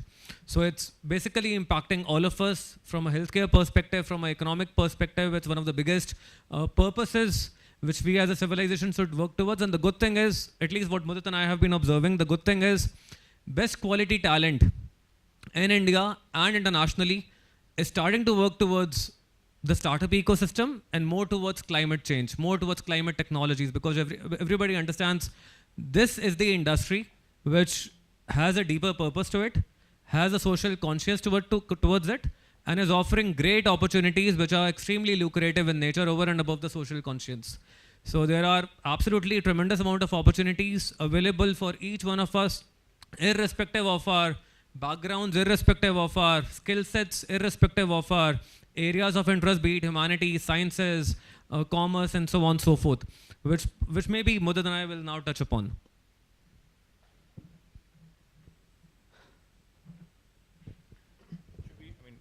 Are there any questions at this point before we go into a conversation on the technology part of things? Any questions so far? Okay. I mean, just a few thoughts. First is the intersection of progress and vis-a-vis the climate change. How do we maintain that balance? That's one. Second is carbon credits was a big thing. Is it still, or what are the changes, how we have evolved from that? Because there are a lot of smaller countries who are taking in a lot of dump which other countries don't need, and they're building up their carbon credits. And finally, we also get, I don't know how much of it is true, but you get news articles, okay, wind energy is also creates pollution. So how do we go about that? And as young future generation sitting here, how do they go ahead with that as well? Okay, I think the carbon credits question will require me to explain the concept here. So let me come to that in a minute. But on the part about growth and environment, I think this is a question that all of you in your careers, in your working lives will tackle very frequently, because in the past 250 odd years, almost all growth has been based on extracting and using natural resources once. Whether it is coal, whether it is iron, whether it is aluminium, you take oil, you take metal or material out of the earth, use it for a human purpose, and you either let it go into the atmosphere or you put it into a landfill. And almost all human growth across civilizations was built on an assumption that there are ample, adequate natural resources in the world to keep supporting this growth. Around the late 80s, there was this scientific realization that the accumulation of carbon dioxide in the atmosphere is causing irreversible changes to the environment. And so maybe we should start reducing the amount of energy from fossil fuel sources that we can use. And that is where energy sources like wind and solar started becoming part of the energy mix of all countries. And that movement, that transition has accelerated in the last, I would say, 10 odd years. But what has still not been resolved is how can a country, a company, an individual grow and improve the quality of life without increasing energy use. You can shift energy use from a non-renewable source, which is fossil fuels of some kind, coal or oil, to a renewable source like wind, solar, and sometimes geothermal. That transition is what is working out. To allow for the normal economy to function without vast disruptions, a system was created to cap, to limit the amount of emissions that countries and companies can produce. That system was called carbon credits. So if I was, let's say, a company producing 100 tons of steel and generating about 3,000 tons of carbon dioxide, if I could produce the same 100 tons of steel and generate only, let's say, 2,400 tons of carbon dioxide, the 600 tons of carbon dioxide that I saved would become carbon credits. And if somebody else, let's say Dave, just because I have the mic and he doesn't, if Dave is unable to reduce his emissions from per unit of steel, he would then buy those credits, in a sense pay me because I was more efficient in doing that job. And that is a system of carbon credits. This system came about around 1997 under what is called Kyoto Protocol. And there was an expectation at that time that the world and all the countries, all the companies would start reducing their emissions and allow for adequate economic transactions through carbon credits. That system has had some faltering starts, a slow start, but is increasingly coming back into the equation. Also goes back to what Dave was saying, this system of trying to reduce emissions without hampering the economy so much is at the intersection of economics, engineering, sociology, politics and governance, and which is why climate change is a very interesting topic. As Dave said, it acquires or it requires the skills of a variety of disciplines. And carbon credits was the first one where technology and economics interfaced. But now there are, as you said, there are injustice impacts, the natural disasters. So there'll be a lot of aspects of our lives, your lives, which will be impacted by both the impacts of climate change and how we try and fight that. And which is where all the education that you study will need to have applications of some kind to ensure that our future generations have a livable planet to live on. If you want to add to that answer. No, I think this is good, Mudit. Nobody has a question, Namaste, sir. I wanted to ask, do growth and sustainability always have to be against each other? Do they always have to be in conflict? Because, for example, when a dam needs to be built or when a highway needs to be built through a forest, and people who oppose it, they're often said to be anti-growth or against development. So do these two concepts always have to be in contest against each other? No, fantastic question, and that is, I think, the rest of our conversation. So the entire idea of climate tech, initially we started talking about climate change, right? The problem. And the problem very often was that human growth, human quality of life was in tension with environmental protection. Now the next step of climate tech, or solving this tension with technologies, is the idea that human growth and environmental protection do not have to be in conflict, do not have to be in tension with each other. And the story of how technologies can be developed, deployed and scaled so that growth doesn't get hampered. All of us want a better lifestyle. And yet our environmental footprint, our impact on the globe, on the world, is not as high as it was in the previous decades.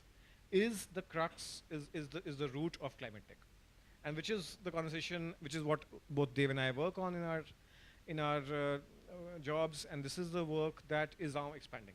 So thank you for that question. I think time for Dave to go deeper into climate tech. Let's do that.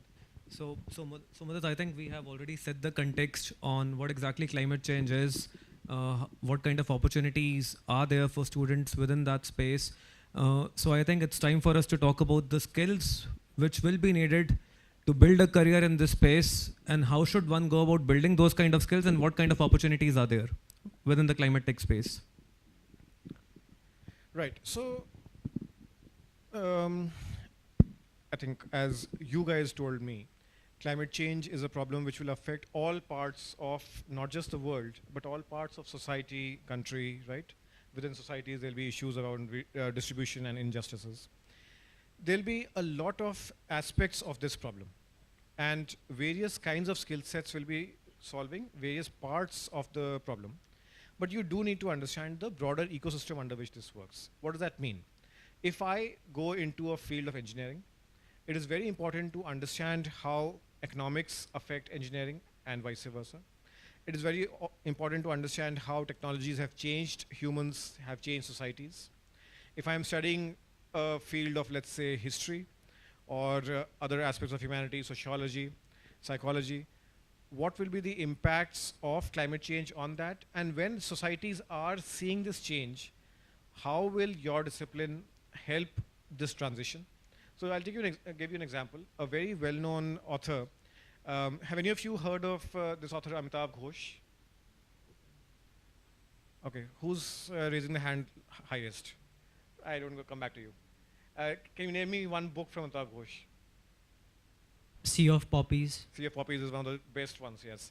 He has written a book talking about climate change across the books he's written. So he writes what I would call fictionalized histories, an author.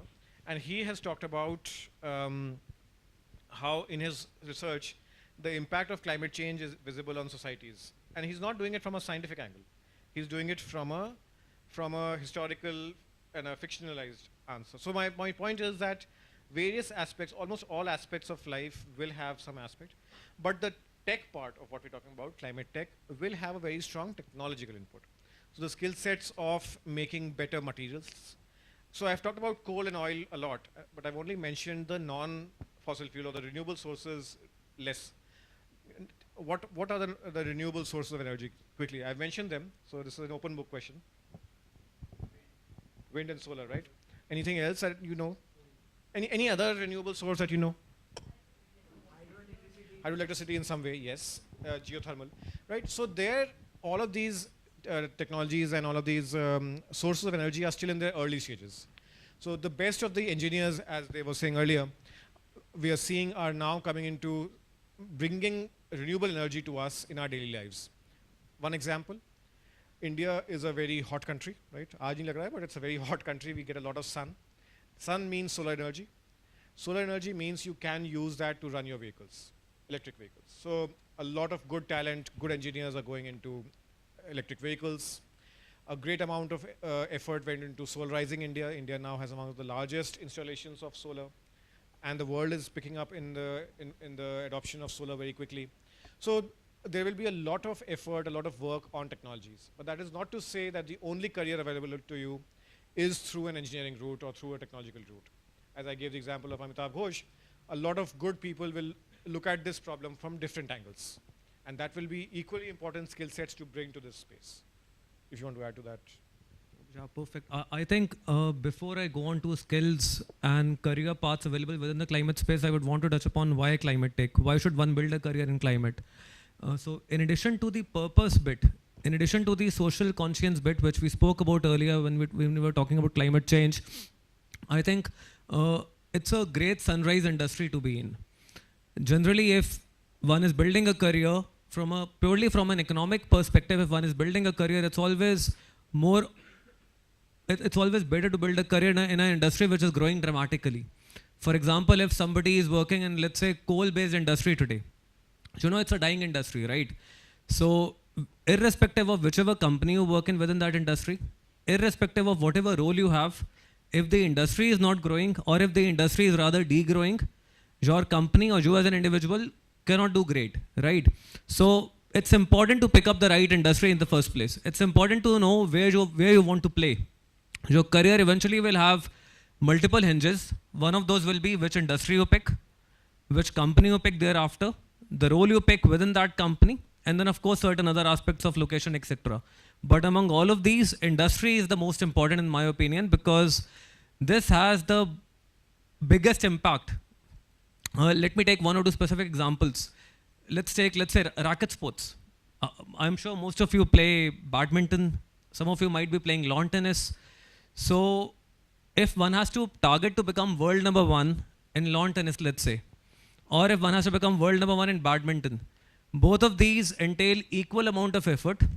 You need to slog for 15, 20, 25, 30 years before you achieve that feat. But what's the output after that? The compensation which a tennis world number one player would make will be at least 50x of what a badminton world number one would make, despite making the same efforts. I'm not saying money is important, but all I'm trying to say is that it's important to understand where you want to play. Similarly, talking about specific industries, let's say Indigo Airlines. All of us know Indigo Airlines, right? It's one of the, talking about economics, it's one of the most efficient airlines operational in India.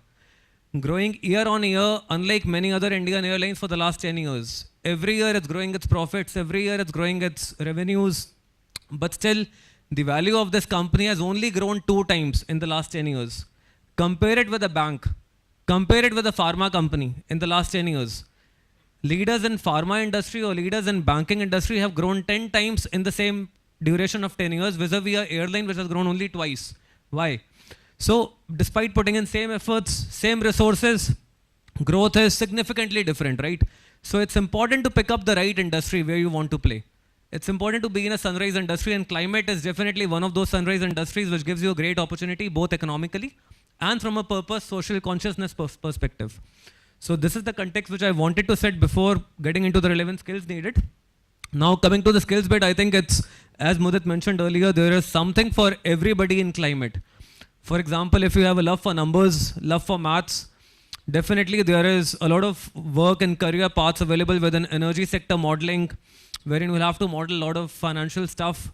There is a career path in finance domain wherein you can study chartered accountancy, you can do your bachelor's in finance, and possibly get into the climate tech space, working towards numbers side of things. If you have an interest on the technology, if you have an interest in sciences, you want to build a path towards engineering, there are lots of transitions happening towards electric vehicles, renewable energy, which Mudit touched upon earlier. All of these entail hardware technologies, not software technologies. Software definitely is needed, but hardware technologies is where the real innovation is happening when it comes to climate change. So your engineering skills, your sciences skills, which later translate into a good engineering degree, can help you get into the technology side of things, wherein you will be developing real world technologies which help drive these vehicles, these batteries, these renewable energy, the transition which we are talking about, alternate materials. In fact, the school building which we are setting, and I'm sure most of you, rather how many of you know that your school building is has taken several initiatives from a green perspective? What sort of initiatives? Any one of you? Absolutely. What else? Correct. So if, sorry, please go for it. Let's take one more. Exactly. So most of these technologies are made by engineers, right? These are all deep technology innovations which are not software innovations, but actually done by engineers who have a love for sciences. So these are the kind of opportunities available for people who want to build a career in engineering side of things. For students who love chemistry, there is a lot of work happening on material innovation. So when we talk about electric vehicles, for example, most of the value driven in an electric vehicle is coming from batteries. In fact, before I go there, how many of you have noticed green number plates on Indian roads? I'm glad to see this, almost everyone. So those green number plates are all electric vehicles, right? And most of those electric vehicles, significant amount of value in that vehicle is coming from battery. And battery is all about chemistry. So people loving chemistry can definitely build a career towards batteries, energy storage, all about material innovation. For people from humanities background, from creativity background, or people who have a love for who want to build a career towards the bigger picture of things, want to go towards policy, want to go towards. All right. I have a question regarding, like you said, electric cars. So, sir, electric cars, their main purpose is to conserve like the carbon footprint. But the same thing is happening. If you're charging electric cars, electricity is being produced for that, and pollution is increasing more. There is no, like, according to me, there is no profit or anything good in that. The same pollution is being produced by diesel or petrol vehicles, and while you're charging the electric cars, same energy is being produced, and both of them are harmful, like, in a way. So is it like no, thanks for bringing it up. It's actually a brilliant question, and I'm sure most of us will have this question because India as a country, or rather we as a world, as a civilization, most of our energy is coming from non-renewable sources. So even if we build an electric car, end of the day we are charging it with fossil fuel based energy sources, and until that changes, electric car will definitely not have that much of a significant positive environmental impact, which it should have. But the good thing is, we are moving, as a world, we are moving towards more and more towards renewable energy. Talking about India, we are, as of today, I think we are about 170 gigawatts of renewable energy, which is moving towards 500. We intend to grow 3x in the next 7 years. So as more and more renewable energy capacity gets added in India, more and more charging happens via renewable energy. More and more of these batteries, what we spoke about, get recycled. The reason I am bringing out recycling is because when you use a petrol or diesel based vehicle, you are basically taking out these resources from earth. Let's say somewhere in the Middle East, oil is being drilled. This oil is getting used in the cars. And when we drive those cars, it is getting burnt into combustion, which is going in the atmosphere, generating heat, right? The beauty of electric cars is, even though we are taking out battery materials from the earth's surface, but these are recyclable materials. Engineers are working on newest technologies to recycle these batteries and get these materials back and use them back into electric cars, which means we will not need to mine these materials again. We can recycle them, we can reuse them, and as the world transitions towards renewable energy, most of the charging will happen via renewable energy. So emissions during the entire lifetime of a vehicle, not only from the tailpipe, which is the from behind the vehicle, but also during the manufacturing of the vehicle. All of these emissions will go down in the coming years, but as of today, your question is valid. And this is a problem to some extent, but it's changing as we speak. And very often technologies will not be the answer immediately. They will very often be a bridge to an answer in the future. An example, many of you might be too young to remember the era before smartphones, but when the first smartphone came out in 2007, there were questions about what will the applications be. People had not thought of things like Zomato or Urban Clap or Ola and Uber, right? Very often technologies will create a platform which other people will then innovate on. And electric vehicles specifically are, as they've said, a bridge when every new power plant that India puts up is a renewable energy power plant. So over time, the energy mix or how much energy comes from fossil fuels will reduce. But it provides that bridge for others to think about new innovations for. Absolutely, absolutely. And coming back to my previous point, I think I spoke about career opportunities for sciences, for numbers, finance. I think one more aspect which I want to touch upon is policy, which not many of us talk about. And maybe Mudit can add on to it later because he comes from a policy background. There is a significant opportunity.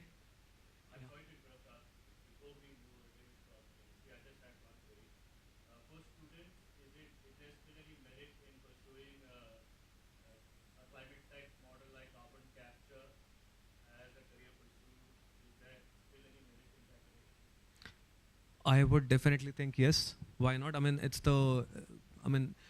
carbon capture is one of the technologies, one of the prominent technologies which all of us are working on, because end of the day, you can't eliminate carbon. It has to be either you have to reduce it, you have to eliminate it, or carbon capture is one of the major, I would say large part of investments going forward are going within this particular theme and newest technologies which are being developed to capture this carbon. So carbon capture and storage, as we normally used to think about it, was from point sources. When there's a coal power plant, rather than letting the exhaust fume go into the atmosphere, you take that flue gases and put it under the earth. That, of course, was based on ammonia technologies and was expensive. However, in the last few years, you're starting to see a lot of direct air capture, DAC, and entirely based on new chemicals, new materials, new catalysts. So even the carbon capture at the point source is becoming cheaper and easier, as is direct air capture. The US Act on Climate Change, IRA, has about $18 billion for direct air capture, and entirely built on new chemical knowledge, on innovations in chemistry and chemical engineering. So will play a role. And all of these things, once they get into college, they'll start seeing more options. Hopefully our universities will start doing more research while they also teach. That shift allows for new knowledge, new information to come through. And that's been a challenge for us. But there's been a large amount of innovation in this space. I actually see that as becoming a very important part of the overall mitigation plans. Okay. So one last thing which I want to touch upon is policy. And there are several sectors today which are largely governed by policies. Electric vehicles or climate technologies is definitely one of those, in addition to several other sectors like technology, telecom, almost gaming, tech. Almost every sector today has a lot of play of policy towards it, and there is a great career path for students who want to study policy. I'll just take one simple example from automotive sector policy perspective. Maybe before we get into the specific example, sorry for interrupting. Can I get a sense of what do people think when I hear the word policy? What is policy? Initiatives, or like that type of initiatives made by the government for the like public. Very good answer. I'll take more answers. A rule. A rule from? Anyone, like anyone who has power. Okay. Also an interesting answer. Term and conditions.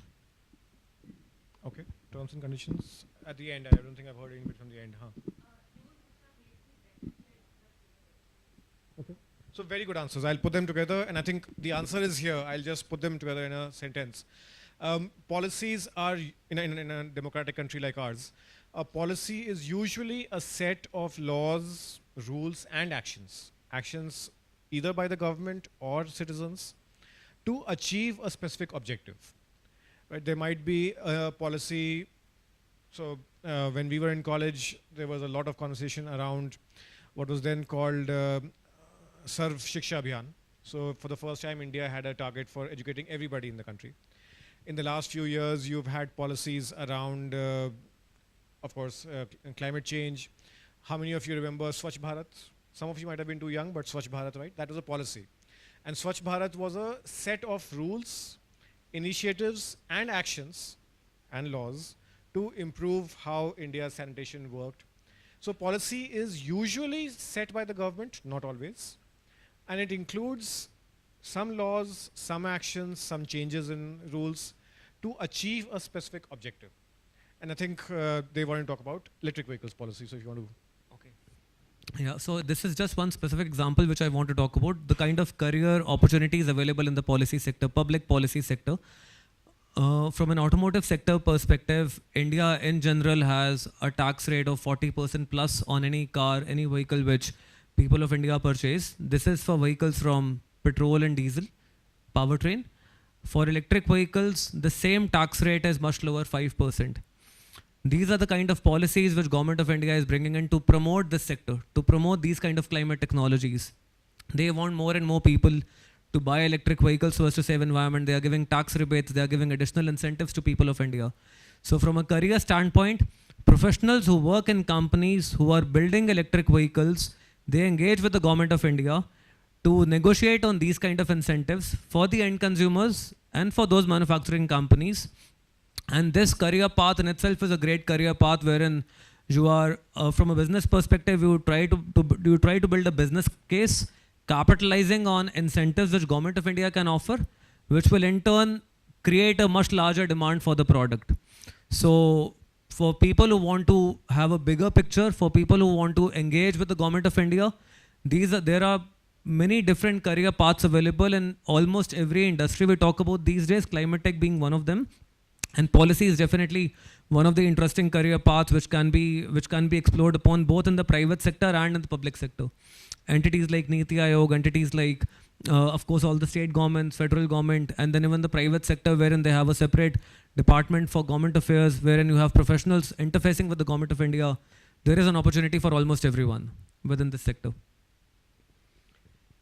Okay, so I think before we conclude, Mudit, it'll be important to sort of talk about how can students explore different career paths, how should they go about it, how can they know, how can they go do deep dive into different paths available, how can they understand what exactly goes into a day of, let's say, a venture capitalist, or in the day of a policy person, or in the day of any other professional. If they want to deep dive into different professions, how can they study more about it to inculcate their interest area and to understand what sort of areas are they actually interested in, which they can study after their school? Thank you. So I think the most effective way of doing that, which I would have loved to know when I was your age, but I didn't, is to ask the same people who are asking you, kya banna hai, what do they do in their lives? 10 people, if you ask in your social circle, in your friends, families, will give you a very good sense. There are people who run businesses, and people who run businesses will do a variety of activities in their job, in their day, whether it is from looking for customers, whether it is looking for vendors to buy things from. Maybe they run a factory, they manage a factory, maybe they manage a team of people. If they are working in a bank, what does their work entail? What all tasks do they do? What all objectives do they have to meet? If they are working in the government, what is the role of the government, of their department, of their team? So I think the most important transition that has happened in the last few years is the use of information technology in almost all jobs. So people will say that we keep track of data, we keep track of new information that's coming up. I think your school is doing a very good job of bringing people who have diverse career choices and career tracks. So asking those questions of people you meet, not just what do they do, or let's say if it's a doctor who does surgery, you understand what surgery is, but why is that surgery done? So asking those questions from the people you meet, rather than leaving them to ask you kya banna hai, is I think the most effective way, because they are doing those jobs on a daily basis. Those answers may still not be very relevant when you come into the workforce, but at least you'll start getting a sense of what is happening in the world right now. And to me, that information will sometimes be relevant to you, sometimes not, but it'll help you think about how that task is to be done. And as we started off talking about, degrees are now increasingly become less relevant to people's careers than skills. And so ask them about what they do, how did they get to do that. And all of you can also get your parents to ask others in their social circle. You can learn from each other's parents. So to me, that is the most effective way. But also if it's better if you talk to people who are slightly younger than your parents, maybe 5 or 10 years ahead, or 10 years to 15 years ahead in careers, you'll have a much better sense of what today's careers are. Absolutely. I think I can't agree more, because it's always good to start with friends and family to get whatever information is relevant for these students. But having said this, I think internet in itself is a great information source in today's day and age, and you guys are lucky enough that you have information is becoming a commodity for all of you. You have access to phones, you have access to internet. YouTube, for example, is one of the largest repository of knowledge if you use it wisely. I'm sure a lot of you would be watching those reels, which even if you watch it for 1 hour, nothing comes out of it. But if you capitalize on YouTube in the right way and watch relevant stuff, I think the kind of knowledge which you can garner from it is tremendous. So I think I personally would, I think even if 10% of you after today go back and start watching some videos on what climate change is, what kind of climate technologies are being worked upon internationally, what goes inside the day of a engineer, what goes inside the day of a venture capitalist, what goes inside the day of a lawyer working on these kind of challenges. So that will give you a much greater view of what exactly a typical day looks like for these professionals. And then you will get to know, do you resonate with that kind of a career path? Does your personality align with that kind of a work or those kind of tasks which these people are performing? That will give you some idea on what do you want to do further in your life, what kind of career paths you want to take. But having said all of this, it's not it's not set in stone, right? Even if you start with something, it's very easy in today's day and age to transition to other career paths. For example, if I talk about myself, I didn't plan to be where I am today. I started off as an engineer, did my MBA, became a management consultant. Thereafter, started working more on the implementation side of things with corporates. Moved on to Government of India on the policy side of things, and right now I'm working for setting up a venture capital fund to invest into startups. So things keep on changing and evolving as you grow. But it's important to, before you start a journey, it's important to start watching the right content. Start getting the knowledge of what exactly goes inside it, and more importantly, even outside of your friends and family. As Budit mentioned, I think reaching out to right people would be very, very relevant. And in my personal view, I don't know if it's relevant for you or not, but even cold emails have worked very well for me. You would be surprised to see the kind of response you actually get on those cold emails if you write them well. There are people who are willing to help, provided you reach out to them. You need to reach out to them.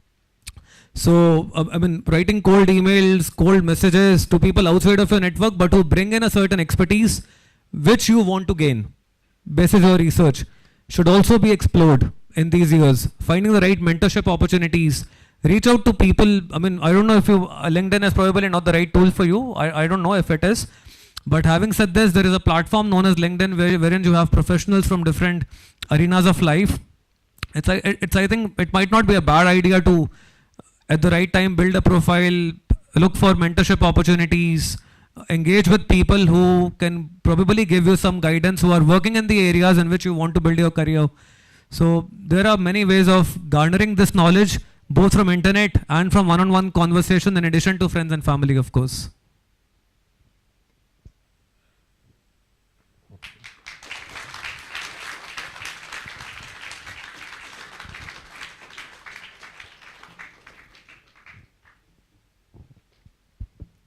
Thank you so much, sir, for such a helpful and insightful session. I would now request the Thagat sir to hand over our Atithis with a token of appreciation.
As we come to the end of 3 days of our annual Ideas Convention, we hope that all attendees have been able to take away something which will help us build a successful future. Thank you and see you next year.